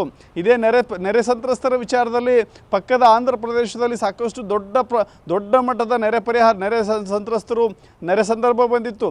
ಅಲ್ಲಿಯೂ ಕೂಡ ಪ್ರವಾಹದಿಂದ ಪೀಡಿತರಾಗಿರುವಂಥ ಜನಗಳಿಗೆ ನೆರೆ ಪರಿಹಾರ ತೆಗೆದುಕೊಳ್ಬೇಕು ಅಂತ ಹೇಳಿ ಆಂಧ್ರದ ಮುಖ್ಯಮಂತ್ರಿಗಳು ಅಂದಿನ ಚಂದ್ರಬಾಬು ನಾಯ್ಡು ಹೋಗಿದ್ರು. ಇವತ್ತಿಗೂ ಕೂಡ ಜಗನ್ ಕೂಡ ಈಸಿಯಾಗಿ ಹೋಗ್ತಾರೆ, ಪ್ರಧಾನಿ ನರೇಂದ್ರ ಮೋದಿ ಅವರನ್ನು ಭೇಟಿಯಾಗಿ ಬರ್ತಾರೆ, ಅವರಿಂದ ಅನುದಾನವನ್ನು ಬೇಕಾಗಿರುವಂಥ ಸವಲತ್ತುಗಳನ್ನು ಪಡೀತಾರೆ. ಆದರೆ ನಮ್ಮ ರಾಜ್ಯದ ದುಸ್ಥಿತಿ ಹೇಗಿದೆ ಅಂತ ಹೇಳಿದ್ರೆ, ಅವರದ್ದೇ ಪಕ್ಷದ BJP ಪಕ್ಷದ CM ಇದ್ದರೂ ಕೂಡ, ಅದೇ ಆಡಳಿತ ಪಕ್ಷವಾಗಿದ್ದರೂ ಕೂಡ ಭೇಟಿ ಆಗಲಿಕ್ಕೆ ಅವಕಾಶವಿಲ್ಲ ಅಂತ ಹೇಳಿದ್ರೆ ಇದಕ್ಕಿಂತ ದುರಂತ ಮತ್ತೊಂದು ಸಿಗಲಿಕ್ಕಿಲ್ಲ. ಇದು ರಾಜ್ಯಕ್ಕೆ ನಿಜಕ್ಕೂ ಕೂಡ ಎಲ್ಲೊಂದು ಕಡೆ ಅನ್ಯಾಯವಾಗ್ತಿರುವಂಥದ್ದು ನೇರವಾಗಿ ನೋಡ್ಬೋದು. ಇನ್ನು ಮೈತ್ರಿ ಪಕ್ಷದಲ್ಲಿ ಮುಖ್ಯಮಂತ್ರಿಯಾಗಿದ್ದಂಥ HD ಕುಮಾರಸ್ವಾಮಿಯವರು ಎಷ್ಟು ಬಾರಿ ಮೀಟ್ ಮಾಡಿಲ್ಲ, ನಾವೇ ಕಣ್ಣಾರೆ ನೋಡಿದ್ದೇವೆ, ನಾವೇ ಸಾಕಷ್ಟು ಬಾರಿ ವರದಿ ಮಾಡಿದ್ದೇವೆ. ಯಾಕೆಂದರೆ HD ಕುಮಾರಸ್ವಾಮಿಯವರು ಯಾವಾಗ ಹೋದರೂ ಕೂಡ ಪ್ರಧಾನಿ ನರೇಂದ್ರ ಮೋದಿಯವರು ಭೇಟಿಗೆ ಯಾವತ್ತೂ ನಿರಾಕರಿಸಿಲ್ಲ. ಇವರು ಕೇಳಿದಂಥ ಸಮಯಕ್ಕೆ ಆ ಅಪಾಯಿಂಟ್ಮೆಂಟನ್ನು ಕೊಟ್ಟಿದ್ದಾರೆ, ಭೇಟಿಯಾಗಿದ್ದಾರೆ. ಜೊತೆಗೆ ನೆರೆ ಪರಿಹಾರವೂ ಮಾತ್ರವಲ್ಲ, ಏನು ಗ್ರಾಮೀಣ ಕೂಲಿಕಾರರ ಕೂಲಿ ಏನು ಬಾಕಿ ಉಳಿದಿತ್ತು, ಯಾವುದೋ ಮಹಾತ್ಮ ಗಾಂಧಿ. ಓಕೆ ದಶರಥ್, ಹಾಗೆ ಲೈನ್ನಲ್ಲಿರಿ, ಮತ್ತೆ ನಿಮ್ಮನ್ನು ಸಂಪರ್ಕಿಸ್ತೀನಿ. ಮುಂದುವರಿಸ್ತೀನಿ. ಎಸ್ ವೀಕ್ಷಕರೇ, ನಿಜಕ್ಕೂ ಈ ವಿಚಾರಗಳು ನಿಜಕ್ಕೂ ಯಡಿಯೂರಪ್ಪರನ್ನ ಕಂಗೆಡಿಸ್ತಾ ಇದೆಯಾ ಅಥವಾ ಹೈಕಮಾಂಡ್ ಬೇಕಂತಲೇ ಈ ರೀತಿಯಾಗಿ ಮಾಡ್ತಾ ಇದೆಯಾ? ಹೈಕಮಾಂಡ್ ಜೊತೆ ರಾಜ್ಯ ನಾಯಕರು ಯಾರ್ಯಾರಿದ್ದಾರೆ ಅಂದರೆ ಯಡಿಯೂರಪ್ಪರವರಿಗೆ ಆಗದಂತೆ ಬೆನ್ನ ಹಿಂದೆ ಮಾಡ್ತಾ ಇರುವಂಥ ಶಕ್ತಿಗಳು ಯಾವುದಾದಿದೆ, ತುಪ್ಪ BSYಗೆ ಯಾವ ಕಡೆಯಿಂದ ಅನ್ನೋದ್ರ ಬಗ್ಗೆ ಸಾಕಷ್ಟು ವಿಚಾರಗಳನ್ನು ನಿಮ್ಮ ಮುಂದೆ ಇಡುವಂಥದ್ದಿದೆ. ಮತ್ತೊಂದು ಬ್ರೇಕಿಂಗ್ ನ್ಯೂಸ್ ಇದೆ, ನೋಡೋಣ. BJPಯ ಬಿ ಟೀಮ್ನಿಂದ BSYರನ್ನು ಕೆಳಗಿಳಿಸುವಂತಹ ಬ್ಲೂ ಪ್ರಿಂಟ್ ರೆಡಿ ಆಗ್ತಾ ಇದೆಯಾ ಅನ್ನೋದ್ರ ಬಗ್ಗೆ ಸಾಕಷ್ಟು ಕುತೂಹಲಗಳಿದ್ದಾವೆ. ಯಾಕೆಂದರೆ ಬಿ ಟೀಮ್ BSYಗೆ ಆಗದಂತಹ ಪಕ್ಷದಲ್ಲೇ ಇರುವಂತಹ ಅನೇಕ ನಾಯಕರು ಇದರ ಬಗ್ಗೆ ಈಗಾಗಲೇ ಚಿಂತನೆಯನ್ನು ನಡೆಸಿದ್ದಾರೆ. ಸೊ ಯಡಿಯೂರಪ್ಪರನ್ನು CM ಕುರ್ಚಿಯಿಂದ ಕೆಳಗಿಳಿಸೋದಕ್ಕೆ ನಾನಾ ರಣತಂತ್ರಗಳು ಇದೀಗ ರೂಪಿತವಾಗ್ತಾ ಇದ್ದಾವೆ. ನಿಮಗೆ ಈ ಹಿಂದೆ ಕೂಡ ಕೇಳಿಬಂದಿತ್ತು ಇಂತಹ ಮಾತು. ಯಾಕೆಂದರೆ CM ಕುರ್ಚಿ ಖಾಲಿ ಮಾಡಿಸೋದ್ರಲ್ಲಿ BL ಸಂತೋಷ್ ಪಾತ್ರ ಏನು ಹಾಗಿದ್ರೆ ನಾಯಕತ್ವ ಬದಲಾವಣೆಯ ಕೂಗು ಯಾಕೆ ಕೇಳಿಬರುತ್ತೆ? ರಾಷ್ಟ್ರೀಯ ಮಟ್ಟದಲ್ಲಿ ಸಂಘಟನಾ ಪ್ರಧಾನ ಕಾರ್ಯದರ್ಶಿ ಆಗಿರುತ್ತ BL ಸಂತೋಷ್ ಅವರ ನಡೆ ಏನು? ದೆಹಲಿಯಲ್ಲಿ ಇದ್ಕೊಂಡು ಏನು ಮಾಡ್ತಾ ಇದ್ದಾರೆ? ರಾಜ್ಯದಲ್ಲಿ ಕೆಲ ನಾಯಕರನ್ನು ಯಾವ ರೀತಿ ಬೆಳೆಸ್ತಾ ಇದ್ದಾರೆ? CM ಆಪ್ತ ಬಳಗವನ್ನೇ ಸಂತೋಷ್ ಈಗ ಹೈಜಾಕ್ ಮಾಡ್ತಾ ಇದ್ದಾರಾ? ಇದು ಸಾಕಷ್ಟು ಕುತೂಹಲವನ್ನು ಮೂಡಿಸ್ತಾ ಇದೆ. ಸೊ ಹೆಂಗೆ ಯಡಿಯೂರಪ್ಪರನ್ನ ಕೆಳಗಿಳಿಸೋದಕ್ಕೆ ಸಂತೋಷ್ ಮುಂದಾಗಿದ್ಯಾಕೆ? TV5 ಬಳಿ BL ಸಂತೋಷ್ ತಂತ್ರಗಾರಿಕೆಯ ಇಂಚಿಂಚು ಮಾಹಿತಿ ಇದೆ. ನಿಮ್ಮ ಮುಂದೆ ಅದೆಲ್ಲವನ್ನು ಕೂಡ ಬಿಚ್ಚಿಡ್ತೀವಿ. ಯಾಕೆಂದರೆ ಈ ಬಾರಿ ನಾಯಕತ್ವ ಬದಲಾವಣೆಯ ಕೂಗು ಅಷ್ಟು ಪ್ರಬಲವಾಗಿ ಕೇಳಿಬಂದಿದೆ ಅಂತಂದರೆ ಇದನ್ನು ಯಾವ ರೀತಿಯಾಗಿ ತೆಗೆದುಕೊಂಡಿದ್ದಾರೆ, ಪ್ರತಿಷ್ಠೆಯಾಗಿ ತೆಗೆದುಕೊಂಡಿದ್ದಾರಾ BSವರನ್ನು ಕೆಳಗಿಳಿಸಲೇಬೇಕು ಅಂತ. ಎಸ್, ನಮ್ಮ ಪ್ರತಿನಿಧಿ ಶಿವು ಜೋಹಳಿ ಬಗ್ಗೆ ಮತ್ತಷ್ಟು ಮಾಹಿತಿಯನ್ನು ನೇರ ಸಂಪರ್ಕದಲ್ಲಿ ಕೊಡ್ತಾರೆ. ಶಿವು, BSY ಪಕ್ಷಾತೀತ ಮತ್ತು ಪ್ರಶ್ನಾತೀತ BJPಯಲ್ಲಿ ಈ ವಿಚಾರದ ಬಗ್ಗೆ ನಾವು ಸಾಕಷ್ಟು ವಿಚಾರಗಳಿಂದಾಗಲೇ ಮಾತನಾಡಿದ್ವಿ. ಎಲ್ಲೋ ಒಂದು ಕಡೆ ಸಾಕಷ್ಟು ಇಂತಹ ಕಹಾನಿಗಳು ಕೇಳಿಬರ್ತಾ ಇದ್ದಾವೆ. ಒಂದು ತಂತ್ರಗಾರಿಕೆ ನಡೀತಾ ಇದೆ BSY ವಿರುದ್ಧ ಅನ್ನುವಂಥದ್ದು. ಒಳಗೇನೆ ಅವರ ಹಿಂಬಾಲಕರನ್ನು ಅವರು ಆರಿಸಿ ತಂದಂಥ ನಾಯಕರನ್ನು ಇದೀಗ ಮತ್ತೊಂದು ಟೀಮ್ ಅಂದರೆ ಬಿ ಟೀಮ್ ಅವ್ರನ್ನ ಹೈಜಾಕ್ ಮಾಡ್ತಾ ಇದೆ ಅಂತ. ಇದಕ್ಕೆ ಫ್ರೆಶ್ ಎಕ್ಸಾಂಪಲ್ಲು ಮೊನ್ನೆ ದೆಹಲಿಯಲ್ಲಿ BL ಸಂತೋಷನ್ನು ರಮೇಶ್ ಜಾರಕಿಹೊಳಿ ಭೇಟಿ ಮಾಡ್ತಾರೆ. ತಮ್ಮವರ ಪರ ಬ್ಯಾಟಿಂಗ್ ಬೀಸ್ತಾರೆ. ಅಂದರೆ BSY ಕರ್ಕೊಂಡು ಬಂದರು, ಈಗ ಅವ್ರನ್ನ ಇವರು ಕೊಂಡ್ಕೊಂಡಿದ್ದಾರಾ ಅಥವಾ ಹರಾಜಿನಲ್ಲಿ ತೆಗೆದುಕೊಂಡಿದ್ದಾರಾ ಏನು ಬೇಕಾದರೂ ಹೇಳ್ಬೋದು. ಆದರೆ ಸಂಪುಟವನ್ನು ಎಕ್ಸ್ಪ್ಯಾಂಡ್ ಮಾಡುವಂತಹ ಆ ಒಂದು ನಿರ್ಧಾರ BSYಗೆ ಸದ್ಯಕ್ಕೆ ಆಗ್ತಾ ಇಲ್ಲ. ಎಲ್ಲರೂ ಸೇರಿ ಕೈ ಕಟ್ಟಾಕಿದ್ದಾರೆ ಅಂತ ಅನ್ನಿಸ್ತಾ ಇದೆ. ಖಂಡಿತ ಗುರುತಿಸ್ತವೆ. ಯಾಕಂದ್ರೆ ಯಡಿಯೂರಪ್ಪನವ್ರಿಗೆ ಎಲ್ಲೋ ಒಂದು ಕಡೆ ಕೈ ಕಟ್ಟಾಗ್ತಾ ಇದಾರಾ ಅನ್ನುವಂತಹ ಒಂದು ಪ್ರಶ್ನೆಗಳು ಕೂಡ ಉದ್ಭವ ಆಗ್ತಾ ಇದೆ. ಯಾಕಂದ್ರೆ ಈಗ ಬಿಜೆಪಿಯಲ್ಲಿ ನಡೀತಾ ಇರುವಂತಹ ಬೆಳವಣಿಗೆಗಳು ಏನಿದೆ, ಸೊ ಅದೆಲ್ಲವೂ ಕೂಡ ಅದಕ್ಕೆ ಪೂರಕವಾಗಿ ನಡೀತಾ ಇದೆ. ಒಂದು ಕಡೆ BL ಸಂತೋಷ್ ಮತ್ತೆ BSY ನಡುವೆ ಹಿಂದಿನಿಂದಲೂ ಕೂಡ ಸಾಕಷ್ಟು ಅಸಮಾಧಾನ ಇತ್ತು. ಅಂದ್ರೆ ಕೋಲ್ಡ್ ವಾರ್ ಹಾಗೇ ಇತ್ತು. ಅಂದ್ರೆ ಒಬ್ಬರನ್ನ ಕಂಡ್ರೆ ಮತ್ತೊಬ್ರು ಹಾಕ್ತಾ ಇರಲಿಲ್ಲ. ಪ್ರತಿ ಬಾರಿ ಕೂಡ ರಾಜ್ಯದಲ್ಲಿ ನನ್ನ ಮಾತೆ ನಡೀಬೇಕು ಅನ್ನುವಂತಹ ನಿಟ್ಟಿನಲ್ಲ ಇಬ್ಬರು ನಾಯಕರು ಕೂಡ ನಡ್ಕೊಂಡು ಬಂದಂತದ್ದು. ಸೊ ಹೀಗಾಗಿ ಎಲ್ಲೋ ಒಂದು ಕಡೆ ಇದು ಇದೀಗ ತಾರಕಕ್ಕೆ ಹೋಗಿರುವಂತದ್ದು. ಒಂದು ಕಡೆ ಯಡಿಯೂರಪ್ಪನವರ ಕೈ ಕೂಡ ಅಂದ್ರೆ ರಾಷ್ಟ್ರೀಯ ನಾಯಕರನ್ನ ಭೇಟಿ ಮಾಡುವಂತ ಒಂದು ಪ್ರಯತ್ನಗಳನ್ನ ಮಾಡ್ತಾರೆ. ಆದ್ರೆ ಭೇಟಿಗೆ ಹೆಚ್ಚಿನ ಅವಕಾಶ ಸಿಗೋದಿಲ್ಲ. ಸೊ ಇದು ಎಲ್ಲೋ ಒಂದು ಕಡೆ ಯಡಿಯೂರಪ್ಪ ಅವರಿಗೆ ಕೂಡ ಹಿನ್ನಡೆಯಾಗಿದೆ ಅಂತಾನೆ ಹೇಳ್ಬೇಕಾಗತ್ತೆ. ತದನಂತರದಲ್ಲಿ BL ಸಂತೋಷ್ ಅವರ ಕೈ ಇತ್ತೀಚೆಗೆ ಹೆಚ್ಚಾಗ್ತಾ ಇರುವಂತದ್ದು. ಒಂದು ಕಡೆ ಯಡಿಯೂರಪ್ಪನವರ ಜೊತೆಗಿದ್ದಂತಹ ನಾಯಕರು ಯಾರಿದ್ರು ಆಪ್ತರು ಅವರನ್ನ ಸೆಳೆಯುವಂತ ಒಂದು ಪ್ರಯತ್ನವನ್ನ BL ಸಂತೋಷ್ ಅವರು ಕೂಡ ಮಾಡ್ತಾ ಇದ್ದಾರೆ. ಯಾಕೆಂದ್ರೆ ಈ ಒಂದು ಹಿನ್ನೆಲೆಯನ್ನ ಇಟ್ಕೊಂಡು ಅಂದ್ರೆ ಎಲ್ಲೋ ಒಂದು ಕಡೆ ರಾಜ್ಯದಲ್ಲಿ ಬಿಜೆಪಿ ಅಂದ್ರೆ BL ಸಂತೋಷ್ ಅನ್ನಬೇಕು, ಆ ಒಂದು ರೀತಿಯಾದಂತಹ ವಾತಾವರಣವನ್ನ ಕ್ರಿಯೇಟ್ ಮಾಡ್ಕೊಳ್ಬೇಕು ಅನ್ನುವಂತ ಇಚ್ಛೆ BL ಸಂತೋಷ್ ಅವರು ಕೂಡ ಇದೆ. ಯಾಕಂದ್ರೆ ಯಡಿಯೂರಪ್ಪನವರ ಜೊತೆ ಮೇಲ್ನೋಟಕ್ಕೆ ನಾವು ಯಾವುದೇ ರೀತಿಯಾದಂತಹ ಅಸಮಾಧಾನಗಳಿಲ್ಲ, ನಮ್ಮ ನಡುವೆ ಕೋಲ್ಡ್ ವಾರ್ ಇಲ್ಲ, ನಾವು ಎಲ್ಲರೂ ಕೂಡ ಪಾರ್ಟಿ ಅಂದ ಮೇಲೆ ಒಗ್ಗಟ್ಟಾಗಿ ಎಲ್ಲ ಕೆಲಸವನ್ನು ಕೂಡ ಮಾಡ್ತೇವೆ ಅನ್ನುವಂತಹ ಒಂದು ಮೆಸೇಜ್ ಅನ್ನ ಜನರಿಗೆ ಕಳಿಸಿದ್ರು ಕೂಡ, ಮೆಸೇಜ್ ಅನ್ನ ರವಾನೆ ಮಾಡಿದ್ರು ಕೂಡ ಎಲ್ಲೋ ಒಂದು ಕಡೆ ಸಂತೋಷ್ ಅವರು ಯಡಿಯೂರಪ್ಪನವರಿಗಿನ ಹೆಚ್ಚಾಗಿ ರಾಜ್ಯ ಮಟ್ಟದಲ್ಲಿ ಬಿಜೆಪಿ ಅಂದ್ರೆ ಸಂತೋಷ್ ನನ್ನ ಮಾತನ್ನ ಕೇಳಬೇಕು ಅನ್ನುವಂತಹ ನಿಟ್ಟಿನಲ್ಲಿ ಅವರು ಸಾಕಷ್ಟು ಪ್ರಯತ್ನಗಳನ್ನ ಇತ್ತೀಚೆಗೆ ನಡೆಸ್ತಾ ಇರುವಂತದನ್ನು ಕೂಡ ಗಮನಿಸಬೇಕಾಗುತ್ತೆ. ಓಕೆ, ಥ್ಯಾಂಕ್ ಯು ಶಿವಕುಮಾರ್ ಮಾಹಿತಿಗೆ. ಎಸ್, ಸಾಕಷ್ಟು ವಿಚಾರಗಳು ಇಲ್ಲಿ ನಡೀತಾ ಇದೆ. ಅಂತಂದರೆ BSY ಯಾರನ್ನ ಟೀಮ್ಗೆ ಕರ್ಕೊಂಡು ಬಂದರು, ಪಕ್ಷಕ್ಕೆ ಕರ್ಕೊಂಡ್ಬಂದರು, ಗೆಲ್ಲಿಸ್ಕೊಂಡು ಬಂದರು, ಅವ್ರನ್ನ ಹೈಜಾಕ್ ಮಾಡಿ ಈಗ ಸಾಕಷ್ಟು ನಾನಾ ರಣತಂತ್ರವನ್ನು ಹೆಣೆಯುವಂತಹ ಪ್ರಯತ್ನವನ್ನು ಮಾಡಲಾಗ್ತಾ ಇದೆ ಅನ್ನುವಂಥದ್ದು ಇದೀಗ ರಾಜಕಾರಣದಲ್ಲಿ. ಮತ್ತು BSY CM ಕುರ್ಚಿ ಖಾಲಿ ಇಲ್ಲ ಅಂತಲೇ ಹೇಳ್ತಾ ಅವ್ರನ್ನ ಖಾಲಿ ಮಾಡಿಸುವಂಥ ನಿಟ್ಟಿನಲ್ಲಿ ಈ ಒಂದು ವಿಚಾರವನ್ನು ತೆಗೆದುಕೊಳ್ತಾ ಇದ್ದಾರೆ. ರಾಷ್ಟ್ರೀಯ ಸಂಘಟನಾ ಕಾರ್ಯದರ್ಶಿ, ಪ್ರಧಾನ ಕಾರ್ಯದರ್ಶಿ ಪ್ರಯತ್ನಗಳೇನು ಅನ್ನೋದ್ರ ಬಗ್ಗೆ ಸಾಕಷ್ಟು ಇದೀಗ ವಿಚಾರಗಳು ಕೇಳಿಬರ್ತಾ ಇದ್ದಾವೆ. ಸೊ ಹೀಗಾಗಿ ಎಲ್ಲೋ ಒಂದು ಕಡೆ BSYರನ್ನು ಕೆಳಗಿಳಿಸಬೇಕು ಅನ್ನುವಂಥ ಪ್ರಯತ್ನ ಇದೀಗ ಸಾಧ್ಯ ಆಗ್ತಾ ಇದೆಯಾ, ಸಾಧ್ಯ ಆಗುತ್ತಾ ಅನ್ನುವಂಥ ಪ್ರಶ್ನೆಯನ್ನು ನೋಡಬೇಕಾಗತ್ತೆ. ಸೊ ಹಾಗಾಗಿ ಇದ್ರ ಬಗ್ಗೆನೂ ಕೂಡ ಸಾಕಷ್ಟು ವಿಚಾರಗಳು ಕೇಳಿಬರ್ತಾ ಇದೆ. ರಮೇಶ್ ಜಾರಕಿಹೊಳಿಯನ್ನು ಭೇಟಿ ಮಾಡಿದ್ಯಾಕೆ ಅನ್ನುವಂಥ ಪ್ರಶ್ನೆ. ಎಸ್, TV5 ಬಳಿ ಈ ಒಂದು ಎಲ್ಲ ವಿಚಾರಗಳನ್ನು ನಿಮ್ಮ ಮುಂದೆ ಇಡ್ತಾ ಹೋಗ್ತೀವಿ. ತಂತ್ರಗಾರಿಕೆ ಇಂಚಿಂಚು ಮಾಹಿತಿಯನ್ನು, ಅಂದರೆ ರಾಜ್ಯ ರಾಜಕಾರಣದಲ್ಲಿ BSY ಶಕೆಯನ್ನು ಬಲವಂತವಾಗಿ ಕೆಳಗಿಳಿಸೋದಕ್ಕೆ ಕಾರಣರಾಗ್ತಾ ಇದ್ದಾರಾ, ಬಲವಂತವಾಗಿ ಕೆಳಗಿಳಿಸೋದಕ್ಕೆ ಬ್ಲೂ ಪ್ರಿಂಟ್ ರೆಡಿ ಆಗ್ತಾ ಇದೆಯಾ, BSY ಯಾರನ್ನ ಕರ್ಕೊಂಡು ಬಂದರು ಅದು ಆಮಿಷದಿಂದನೋ ಅಥವಾ ಸಚಿವ ಸ್ಥಾನ ಕೊಡ್ತೀವಿ ಅಂತನೋ ಯಾವುದೋ ಒಂದು, ಇದೀಗ ಅವರನ್ನು ಹೈಜಾಕ್ ಮಾಡಲಾಗ್ತಾ ಇದೆಯಾ. ಸೊ BJP ಹೈಕಮಾಂಡ್ನಿಂದ ಮಾನಸಿಕವಾಗಿ BSY ದೂರ ಆಗಿದ್ದಾರಾ ಅನ್ನುವಂಥ ಒಂದು ಪ್ರಶ್ನೆ ಇದೀಗ ಹೇಳ್ತಾ ಇದೆ. ಹೀಗಾಗಿನೇ ಕುಮಾರಸ್ವಾಮಿ ಜೊತೆ ಸಖ್ಯಕ್ಕೆ ಮುಂದಾದ್ರ CM. ಸೊ ಎಲ್ಲೋ ಒಂದು ಕಡೆ ಮತ್ತೊಮ್ಮೆ, ಯಾಕೆಂದರೆ ಈಗಾಗಲೇ ಕೆಲವು ಕಡೆ ಸ್ಥಳೀಯ ಸಂಸ್ಥೆಗಳಿಗೆ ನಾವು ಹೊಂದಾಣಿಕೆಯನ್ನು ಮಾಡ್ಕೊಳ್ಳೋದಕ್ಕೆ ಅನ್ನುವಂಥ ಮಾತು ಕೇಳಿಬರ್ತಾ ಇತ್ತು. ಕೃಷ್ಣಾದಲ್ಲಿ HDK ಮತ್ತು CM ಭೇಟಿ, ಅದರ ರಹಸ್ಯ ಏನು ಅನ್ನೋ ಪ್ರಶ್ನೆ ಇದಕ್ಕೆ ಸಾಕಷ್ಟು ಒಂದು ರೀತಿಯ ಬೇರೆ ರೀತಿಯ ರಾಜಕಾರಣ ಅಂದರೆ ರಾಜ್ಯದಲ್ಲಿ ನಡೆಸಬಹುದು ಅನ್ನೋದ್ರ ಬಗ್ಗೆ ನಮ್ಮ ಪ್ರತಿನಿಧಿ ದಶರಥ್ ಇದ್ರ ಬಗ್ಗೆ ಮತ್ತಷ್ಟು ಮಾಹಿತಿ ಕೊಡ್ತಾರೆ. ದಶರಥ್, ಯಾವಾಗ ಹೈಕಮಾಂಡ್ನ ಕೃಪಾ ಕಟಾಕ್ಷ ಸಡಿಲ ಆಗ್ತಾ ಇದೆ ಅಂತ BSYಗೆ ಅನ್ನಿಸ್ತಾ ಇದೆಯೋ, ಜೊತೆಗೆ BL ಸಂತೋಷರನ್ನು ಪದೇ ಪದೇ ಹೈಲೈಟ್ ಮಾಡಲಾಗ್ತಾ ಇದ್ದು, ಮುಖ್ಯಮಂತ್ರಿ ಆಗಿರುವಂಥ ಯಡಿಯೂರಪ್ಪನವರು ಕೂಡ ರಾಜಕಾರಣದಲ್ಲಿ ಚಾಣಾಕ್ಷರೇ. ಸೊ ಹೀಗಾಗಿ ಮಾಜಿ CM ಮತ್ತು ಹಾಲಿ CM ಒಂದು ರಹಸ್ಯ ಮಾತುಕತೆ, ಮುಂದಿನ ದಿನಗಳಿಗೆ ಭವಿಷ್ಯದಲ್ಲಿ ಬರುವಂಥ ರಾಜಕಾರಣಕ್ಕೆ, ಚುನಾವಣಾ ರಾಜಕಾರಣಕ್ಕೆ ಒಂದೆಲ್ಲೋ ಒಂದು ಕಡೆ ನಾಂದಿ ಹಾಡ್ತಾ ಇದ್ದಾರಾ ಅಂತ. ಗುರುಪ್ರಸಾದ್, ನಾವು ಈ ಲೆಕ್ಕಾಚಾರವನ್ನು ಬಹಳ ನೀಟಾಗಿ ಗಮನಿಸೋದಾದರೆ, ಕಳೆದ ಮೈತ್ರಿ ಸರ್ಕಾರವನ್ನು ಆಪರೇಷನ್ ಕಮಲದ ಮೂಲಕ ತಮ್ಮ ಪಕ್ಷದ ಶಾಸಕರನ್ನು BJPಗೆ ಸೇರ್ಪಡೆ ಮಾಡಿಕೊಂಡು, ಕಾಂಗ್ರೆಸ್ ಪಕ್ಷದ ಶಾಸಕರನ್ನು BJPಗೆ ಸೇರ್ಪಡೆ ಮಾಡಿಕೊಂಡು ಮುಂಬೈ ರೆಸಾರ್ಟ್ನಲ್ಲಿಟ್ಟು ಆಪರೇಷನ್ ಕಮಲದ ಮೂಲಕ ಮೈತ್ರಿ ಸರ್ಕಾರವನ್ನು ಬೀಳಿಸಿ BJP ಸರ್ಕಾರವನ್ನು ರಚನೆ ಮಾಡಲಾಗಿದೆ. ಅದರ ಮುಖ್ಯಮಂತ್ರಿಯಾಗಿ ಯಡಿಯೂರಪ್ಪನವರು ಆಯ್ಕೆಯಾದರು. ಅದು ಯಡಿಯೂರಪ್ಪನವರು ಮುಂದುವರಿತಾ ಇದ್ದಾರೆ. ಆದರೆ ತಮ್ಮ ಸರ್ಕಾರವನ್ನು ಬೀಳಿಸಿದ್ದ ಯಡಿಯೂರಪ್ಪನವ್ರ ಬಗ್ಗೆ ಮಾಜಿ ಮುಖ್ಯಮಂತ್ರಿ HD ಕುಮಾರಸ್ವಾಮಿಯವರು ಕೆಂಡಾಮಂಡಲವಾಗಬೇಕಾಗಿತ್ತು. ನಿತ್ಯ ನಿರಂತರವೂ ಕೂಡ ಅವರ ಮೇಲೆ ವಾಗ್ದಾಳಿ ಮಾಡಬೇಕಾಗಿತ್ತು ಅನ್ನೋದು ಬಹಳ ಜನರ ನಿರೀಕ್ಷೆ ಆಗಿತ್ತು. ಆದರೆ HD ಕುಮಾರಸ್ವಾಮಿಯವರು ಭಾಳ ಒಂದು ರೀತಿಯ ಸೋಜಿಗದ ನಡೆಯನ್ನು ಅನುಸರಿಸ್ತಾರೆ. ಅದೊಂಥರ ಕ್ಯೂರಿಯಾಸಿಟಿ ಹುಟ್ಟಿಸುವಂಥ ನಡೆಯನ್ನು ಅನುಸರಿಸ್ತಾರೆ. ಅವರು ಕುಮಾರಸ್ವಾಮಿಯವರು BS ಯಡಿಯೂರಪ್ಪನವ್ರನ್ನ ಟಾರ್ಗೆಟ್ ಮಾಡೋ ಬದಲಾಗಿ ನಿತ್ಯ ನಿರಂತರವಾಗಿಯೂ ಕೂಡ ಸಿದ್ದರಾಮಯ್ಯವ್ರನ್ನ ಟಾರ್ಗೆಟ್ ಮಾಡ್ತಾರೆ. ಯಡಿಯೂರಪ್ಪನವ್ರ ಬಗ್ಗೆ ಸಾಫ್ಟ್ ಕಾರ್ನರನ್ನು ತೋರಿಸ್ತಾರೆ. ಒಂದು ರೀತಿಯ ಮೃದು ಧೋರಣೆ ಇದೆಯಲ್ಲ, ಆ ಮೃದು ಧೋರಣೆ ಸಾಕಷ್ಟು ಜನರಲ್ಲಿ ಏನಿದು ಈ ರೀತಿಯ ಬೆಳವಣಿಗೆ, ಈ ರೀತಿಯ ನಡವಳಿಕೆ ಅಂಥೇಳಿ ಸಾಕಷ್ಟು ಜನರಲ್ಲಿ ಒಂದು ರೀತಿಯ ಕುತೂಹಲವನ್ನು ಕೆರಳಿಸಿತ್ತು. ಜೊತೆಗೆ ಸಾಕಷ್ಟು ಅನುಮಾನಗಳನ್ನು ಕೂಡ ಹುಟ್ಟುಹಾಕಿತ್ತು. ಇದೀಗ ಯಡಿಯೂರಪ್ಪನವ್ರಿಗೂ ಕೂಡ ಅದೇ ರೀತಿಯ ಸಂಕಷ್ಟದ ಸ್ಥಿತಿ ಎದುರಾಗಿದೆ. ಸ್ವಪಕ್ಷದ ನಾಯಕರು, ಅದು ಹೈಕಮಾಂಡ್ನವರು ಭೇಟಿ ಮಾಡಲಿಕ್ಕೂ ಕೂಡ ಅವಕಾಶ ಕೊಡ್ತಿಲ್ಲ.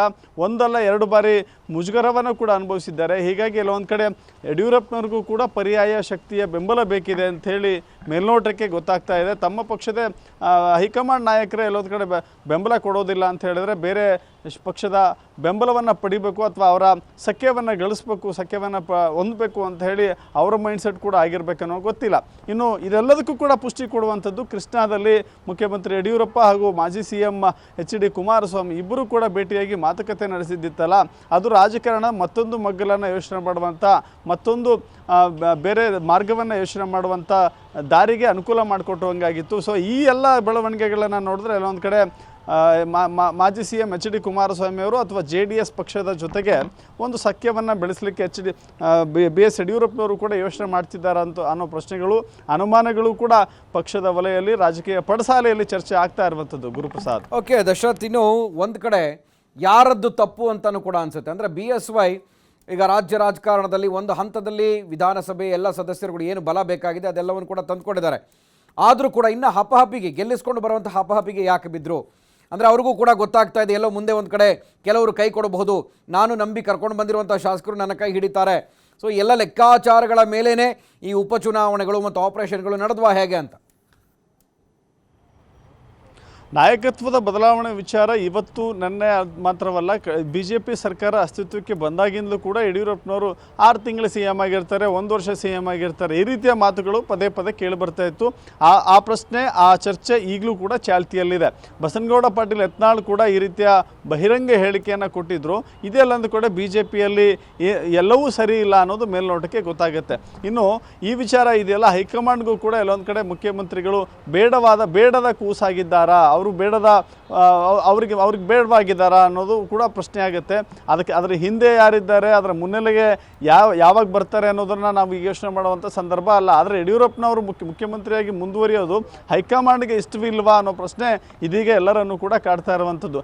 ಈ ಸಂದರ್ಭದಲ್ಲಿ ತತ್ಕ್ಷಣ ಅವರ ಪಕ್ಷದ ಶಾಸಕರು ಎಷ್ಟು ಜನ ಬೆಂಬಲ ಕೊಡ್ತಾರೋ, ಜೊತೆಗೆ ಬೇರೆ ಪಕ್ಷದ ಕಿಂಗ್ ಮೇಕರ್ ಅಂತ ಗುರುಸ್ಕೊಂಡಿರುವಂಥ, ಯಾವಾಗಲೂ ಕೂಡ ರಾಜ್ಯದಲ್ಲಿ ಕಿಂಗ್ ಮೇಕರ್ ಪಕ್ಷ ಅಂತ ಹೇಳಿದರೆ ಅದು JDS. ಕಳೆದ 12 ವರ್ಷಗಳಿಂದಲೂ ಕೂಡ ನಾವು ಈ ಒಂದು ಕಿಂಗ್ ಮೇಕರ್ ದೃಷ್ಟಿಯನ್ನು ಓಕೆ ದಶರಥ್, ಹಾಗೆ ಲೈನ್ನಲ್ಲಿರಿ, ಮತ್ತಷ್ಟು ಮಾಹಿತಿಯನ್ನು ಪಡ್ಕೊಳ್ತೀನಿ ನಿಮ್ಮಿಂದ. ಎಸ್, HDKಗೆ ಸುಲಭವಾಗಿ CM ಮಾತನಾಡ್ತಾರೆ. ಅಂದರೆ ಮುಂದಿನ ದಿನಗಳಲ್ಲಿ ಎಲ್ಲರೂ ಒಟ್ಟಾಗಿ ಹೋಗೋಣ, ಅಂದರೆ ಇಂಥ ಸಂದರ್ಭ ಏನಾದರೂ ಬಂದರೆ ಒಂದು ಸ್ಟ್ಯಾಂಡ್ ಬೈ ಆಗಿ ನಾವು ಇರೋಣ ಅನ್ನುವಂಥದ್ದನ್ನು ಎಲ್ಲೋ ಒಂದು ಕಡೆ ಪರೋಕ್ಷವಾಗಿ ತಿಳಿಸ್ಕೊಟ್ಟಿದ್ದಾರೆ. ಇದು ರಾಜಕೀಯ ದಾಳದ ಹೊಸ ಮಗಲು. ಈ ಬಗ್ಗೆ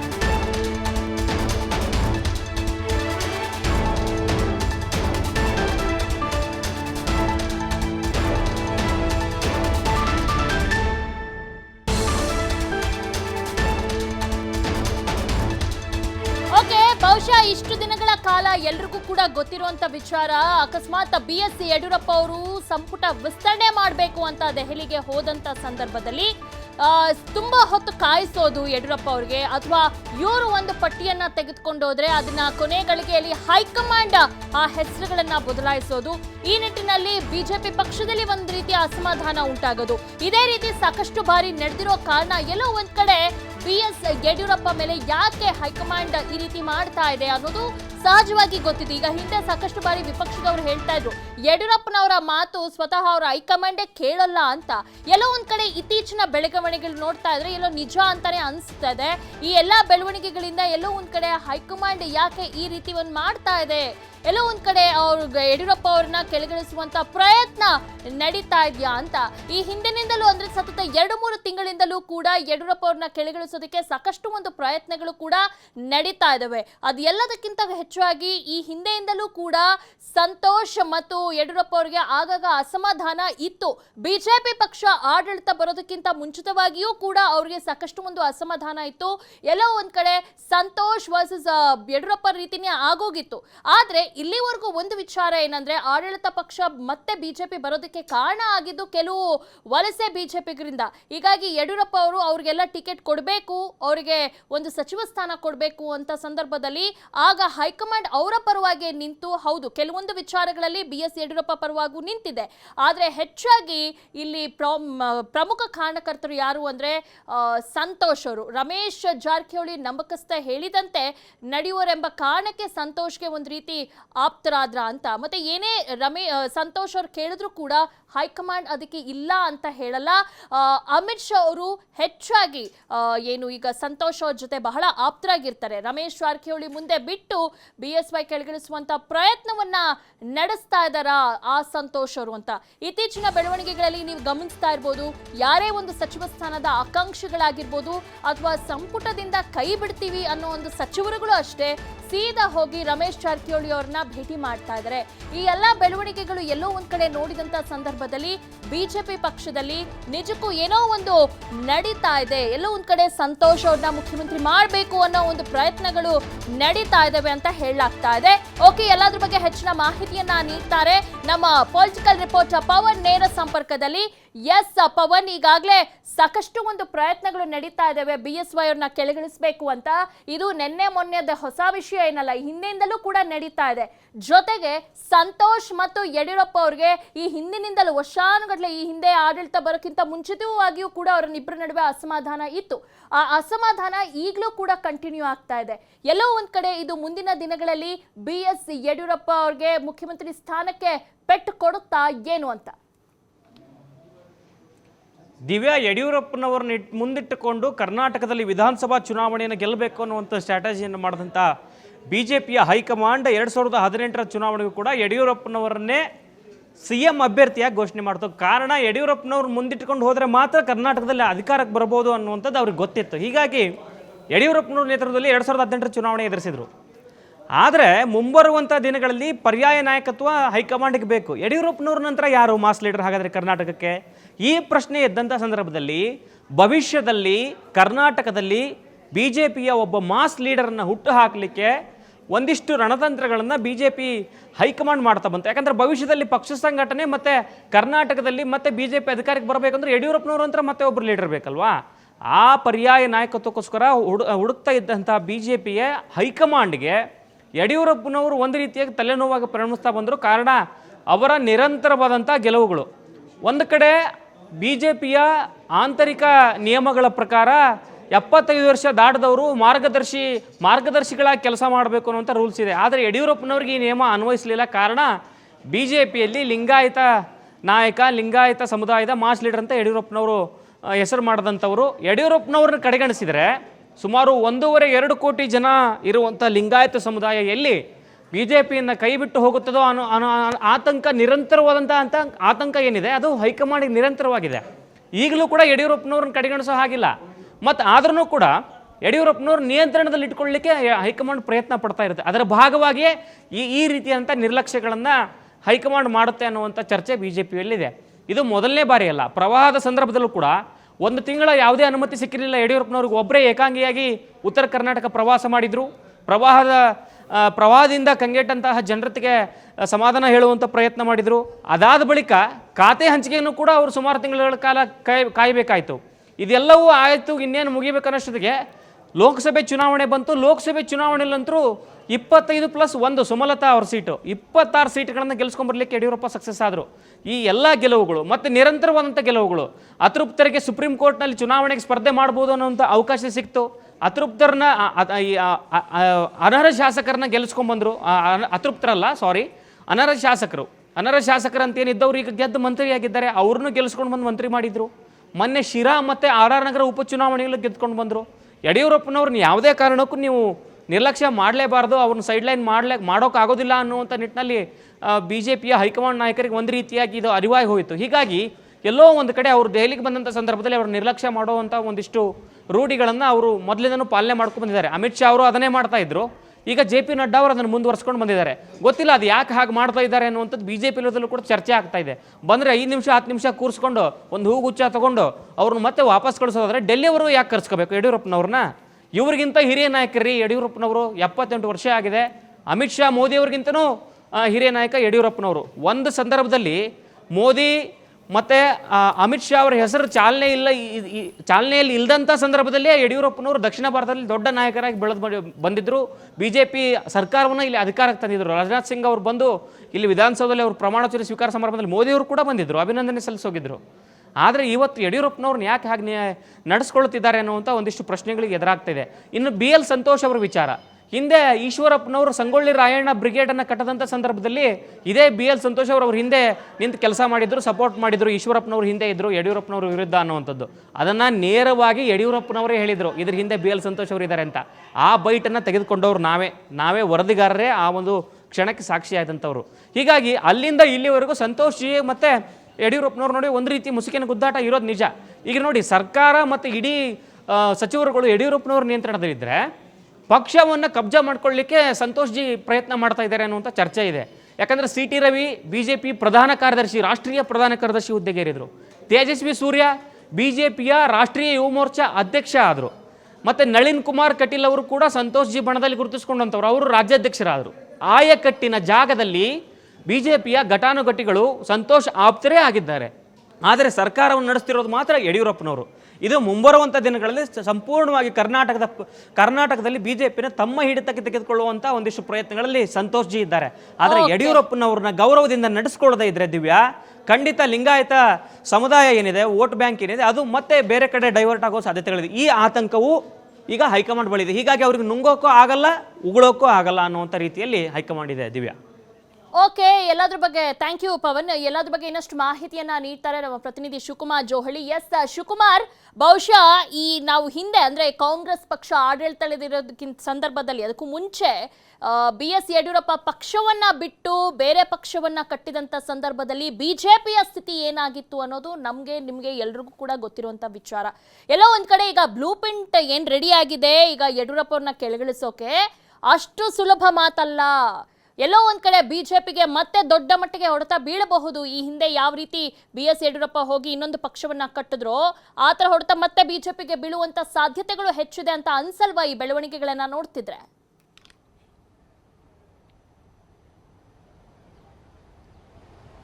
ಖಂಡಿತ ದಿವ್ಯಾ, ಪ್ರಸ್ತುತ ಭಾರತೀಯ ಜನತಾ ಪಕ್ಷದಲ್ಲಿ ಆಗ್ತಾ ಇರುವಂತಹ ಬೆಳವಣಿಗೆಗಳೇನಿದೆ, ಒಂದು ಕಡೆ ನಾಯಕತ್ವದ ಬದಲಾವಣೆ ವಿಚಾರ ಈಗಾಗಲೇ ಸಾಕಷ್ಟು ಸದ್ದು ಮಾಡ್ತಾ ಇದೆ. ಕೊರೋನಾ ಇಲ್ಲದೆ ಹೋಗಿದ್ದದೆ 9 ತಿಂಗಳ ಹಿಂದೆಯೇ BJP ಸರ್ಕಾರ ಹೇಗಾಗ್ತಾ ಇತ್ತು ಅನ್ನುವಂತಹ ಒಂದು ವಿಚಾರಗಳನ್ನು ಕೂಡ ಗಮನಿಸಬೇಕಾಗತ್ತೆ. ಯಾಕೆಂದರೆ ಆ ಸಂದರ್ಭದಲ್ಲೇ ನಾಯಕತ್ವ ಬದಲಾವಣೆಯನ್ನು ಮಾಡಬೇಕು ಅನ್ನುವಂತಹ ಸಾಕಷ್ಟು ಕೂಗುಗಳು ಆಗ ಭಾರತೀಯ ಜನತಾ ಪಕ್ಷದಲ್ಲಿ ಕೂಡ ಎದ್ದಿದ್ವು. ಆದರೆ ಕೊರೋನಾ ಬಂತು, ಅದು ಎಲ್ಲೋ ಒಂದು ಕಡೆ ಅದಕ್ಕೆ ಬ್ರೇಕ್ ಬಿತ್ತು.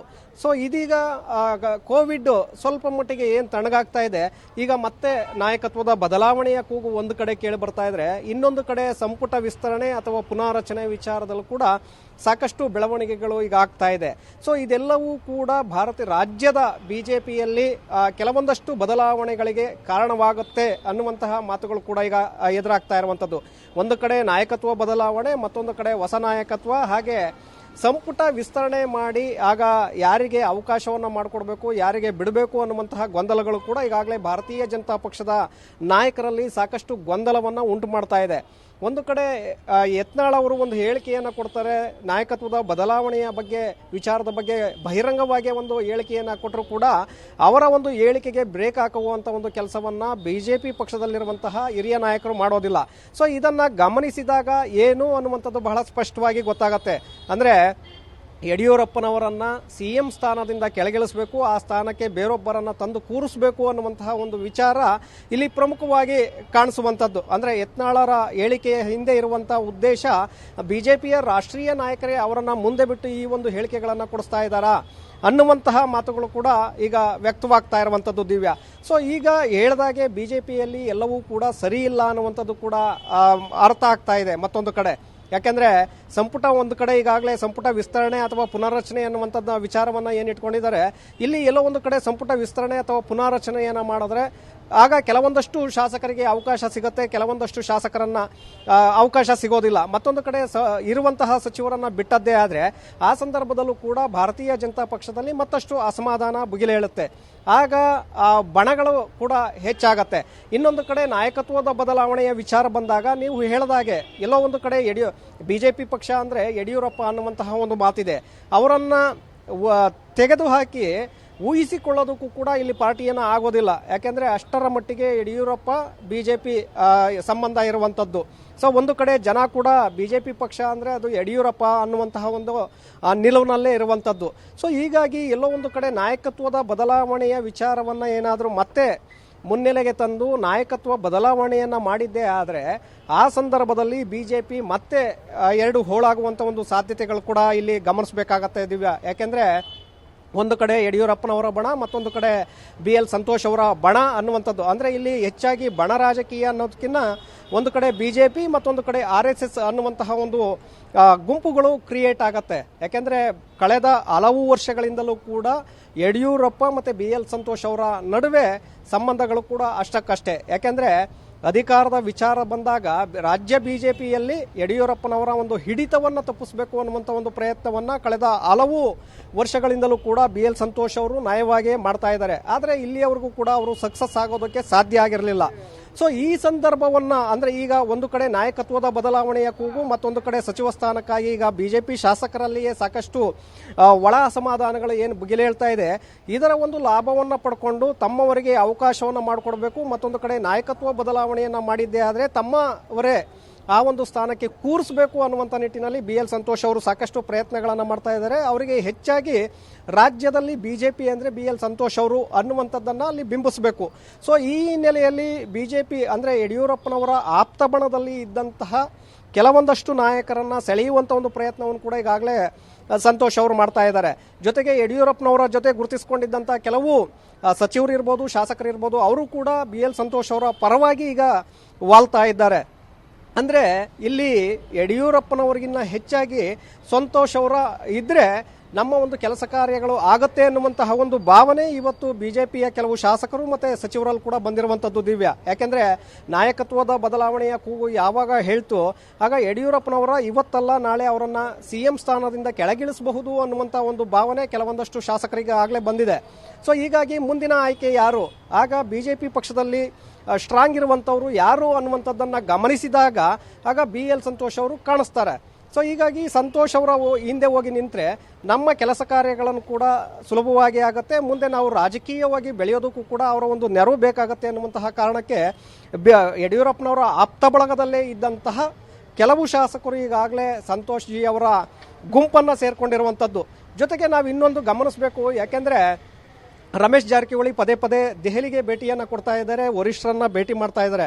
ಸೊ ಇದರ ಹಿಂದಿರುವಂತಹ ಉದ್ದೇಶ ಏನು ಅನ್ನುವಂಥದ್ದನ್ನು ನಾವು ಗಮನಿಸಿದಾಗ ಒಂದು ಕಡೆ ನಾನು ಜಲಸಂಪನ್ಮೂಲ ಇಲಾಖೆಗೆ ಸಂಬಂಧಪಟ್ಟಂತೆ ಸಚಿವರನ್ನ ಭೇಟಿ ಮಾಡೋದಕ್ಕೆ ಅಲ್ಲಿ ಹೋಗಿದ್ದೆ ಅನ್ನುವಂತಹ ಒಂದು ಮಾತನ್ನು ಅವರು ಬಿಂಬಿಸಿದ್ರು ಕೂಡ ವಾಸ್ತವ ಸಂಗತಿನೇ ಬೇರೆ ಇರುತ್ತೆ. ಯಾಕೆಂದ್ರೆ ಒಂದು ಕಡೆ ಪ್ರಹ್ಲಾದ್ ಜೋಶಿ ಅವರು ಇರ್ಬೋದು, ಜೊತೆಗೆ ಸಂತೋಷ್ ಜಿ ಅವರು ಇರ್ಬೋದು, ಇಬ್ಬರು ಕೂಡ ರಮೇಶ್ ಜಾರಕಿಹೊಳಿ ಅವರನ್ನ ಮುಂದೆ ಇಟ್ಕೊಂಡು ಯಡಿಯೂರಪ್ಪನವರನ್ನ ಕೆಳಗಿಳಿಸುವಂತ ಒಂದು ಪ್ರಯತ್ನವನ್ನ ಮಾಡ್ತಾ ಇದ್ದಾರೆ ಅನ್ನುವಂತಹ ಅನುಮಾನಗಳು ಇಲ್ಲಿ ಕಂಡು ಬರ್ತಾ ಇರುವಂತದ್ದು ದಿವ್ಯ. ಯಾಕೆಂದ್ರೆ ದೆಹಲಿಗೆ ಭೇಟಿ ನೀಡಿದಂತಹ ಸಂದರ್ಭದಲ್ಲಿ ರಮೇಶ್ ಜಾರಕಿಹೊಳಿ ಅವರನ್ನ ಅಲ್ಲಿರುವಂತಹ ಕೇಂದ್ರ ಸಚಿವರ ಭೇಟಿಗೆ ಸ್ವತಃ ಖುದ್ದು ಪ್ರಹ್ಲಾದ್ ಜೋಶಿ ಶಿವಕುಮಾರ್ ಜೋಹಳಿ ನಿಮ್ಮನ್ನ ಮತ್ತೆ ಸಂಪರ್ಕಿಸ್ತೀವಿ ಆಗೇರಿ. ಒಟ್ಟಾರೆ ಎಲ್ಲ ಬೆಳವಣಿಗೆಗಳನ್ನ ನೋಡ್ತಾ ಇದ್ರೆ ನಿಜಕ್ಕೂ BSY ಅವರು ಹೈಕಮಾಂಡ್ ನಿಂದ ದೂರ ಆಗ್ತಾ ಇದಾರ. ಒಂದು, ಪ್ರಧಾನಿ ಮೋದಿ ಅವರು BSYಗೆ ಸಿಗೋದಿಲ್ಲ, ಆದ್ರೆ ನಮ್ಮ ಮಾಜಿ ಮುಖ್ಯಮಂತ್ರಿಗಳಿಗೆ ಕುಮಾರಸ್ವಾಮಿ ಅವರಿಗೆ ಆಗಾಗ ಯಾವಾಗ ಬೇಕೋ ಅಪಾಯಿಂಟ್ಮೆಂಟ್ ಸಿಕ್ಕಿದಾಗೆಲ್ಲ ಅವ್ರು ಸಿಕ್ಕಿದ್ದಾರೆ. ಅಂದ್ರೆ ಎಲ್ಲೋ ಒಂದ್ ಕಡೆ ಏನೋ ಎಡವಟ್ಟು ಆಗ್ತಾ ಇದೆ, ಏನೋ ಸಮಸ್ಯೆ ಆಗ್ತಾ ಇದೆ. ಎಲ್ಲದ್ರ ಬಗ್ಗೆ ಇನ್ನಷ್ಟು ಮಾಹಿತಿ ಕೊಡ್ತೀವಿ. ನಾವು ನೋಡ್ತಾ ಇದ್ವಿ ಇತ್ತೀಚಿನ ದಿನಗಳಲ್ಲಿ ಬಿಜೆಪಿ ಪಕ್ಷದಲ್ಲಿ ಯಡಿಯೂರಪ್ಪ ಅವರು ಯಾವ ರೀತಿ ಅವರನ್ನ ಹೈಕಮಾಂಡ್ ಕಡೆಗಣಿಸ್ತಾ ಇದೆ ಅಂತ. ಮೊನ್ನೆ ಅಷ್ಟೇ ದೆಹಲಿಗೆ ಹೋಗಿದ್ರು, ಸಂಪುಟ ವಿಸ್ತರಣೆ ಮಾಡ್ಬಿಡೋಣ, ಆದಷ್ಟು ಬೇಗ ಅವ್ರ ಕೈಲಿ ಪ್ರಮಾಣ ವಚನ ಸ್ವೀಕರಿಸೋಣ ಅಂತ. ಆದ್ರೆ ಹೈಕಮಾಂಡ್ ಯಾರು ಸಿಗ್ಲೇ ಇಲ್ಲ. ಅದಕ್ಕೂ ಮುಂಚಿತವಾಗಿ ಕೂಡ ಈ ಹಿಂದೆ ಸಂಪುಟ ವಿಸ್ತರಣೆ ಮಾಡಿದಂಥ ಸಂದರ್ಭದಲ್ಲೂ ಕೂಡ ಇದೇ ಪರಿಸ್ಥಿತಿ ನಿರ್ಮಾಣವಾಗಿದೆ. ಅದೆಲ್ಲದಕ್ಕಿಂತ ಹೆಚ್ಚಾಗಿ ಪ್ರಧಾನಿ ಮೋದಿ ಅವರನ್ನ ಭೇಟಿ ಮಾಡೋಕೆ ಆಗ್ತಾ ಇಲ್ಲ ಯಡಿಯೂರಪ್ಪ ಅವರಿಗೆ. ಬದಲಾಗಿ ಮಾಜಿ ಮುಖ್ಯಮಂತ್ರಿ ಅವರಿಗೆ ಅಪಾಯಿಂಟ್ಮೆಂಟ್ ಸಿಕ್ಕಿದಾಗೆಲ್ಲ ಪ್ರಧಾನಿ ಮೋದಿ ಅವರನ್ನ ಭೇಟಿ ಮಾಡುವಂತ ಅವಕಾಶ ಸಿಗ್ತಾ ಇತ್ತು. ಎಲ್ಲ ಒಂದ್ ಕಡೆ ಇಬ್ಬರ ನಡುವೆ ಈ ಬಗ್ಗೆ ನೀತಿ ಬಟಾಬೈಲಾಗ್ತಾ ಇದೆಯಾ, ಹಾಗಿದ್ರೆ ಏನಾಗ್ತಾ ಇದೆ ಅಂತ ಎಲ್ಲದ್ರ ಬಗ್ಗೆ ಹೆಚ್ಚಿನ ಮಾಹಿತಿಯನ್ನ ನೀಡ್ತಾರೆ ನಮ್ಮ ಪೊಲಿಟಿಕಲ್ ರಿಪೋರ್ಟರ್ ದಶರಥ್ ನೇರ ಸಂಪರ್ಕದಲ್ಲಿ. ಎಸ್ ದಶರಥ್, ಯಡಿಯೂರಪ್ಪ ಅವ್ರಿಗೆ ಪ್ರಧಾನಿ ನರೇಂದ್ರ ಮೋದಿ ಅವರ ಅಪಾಯಿಂಟ್ಮೆಂಟ್ ಸಿಗಲ್ಲ ಅಥವಾ ಅವ್ರನ್ನ ಭೇಟಿ ಮಾಡೋಕೆ ಅವಕಾಶ ಸಿಗೋದಿಲ್ಲ.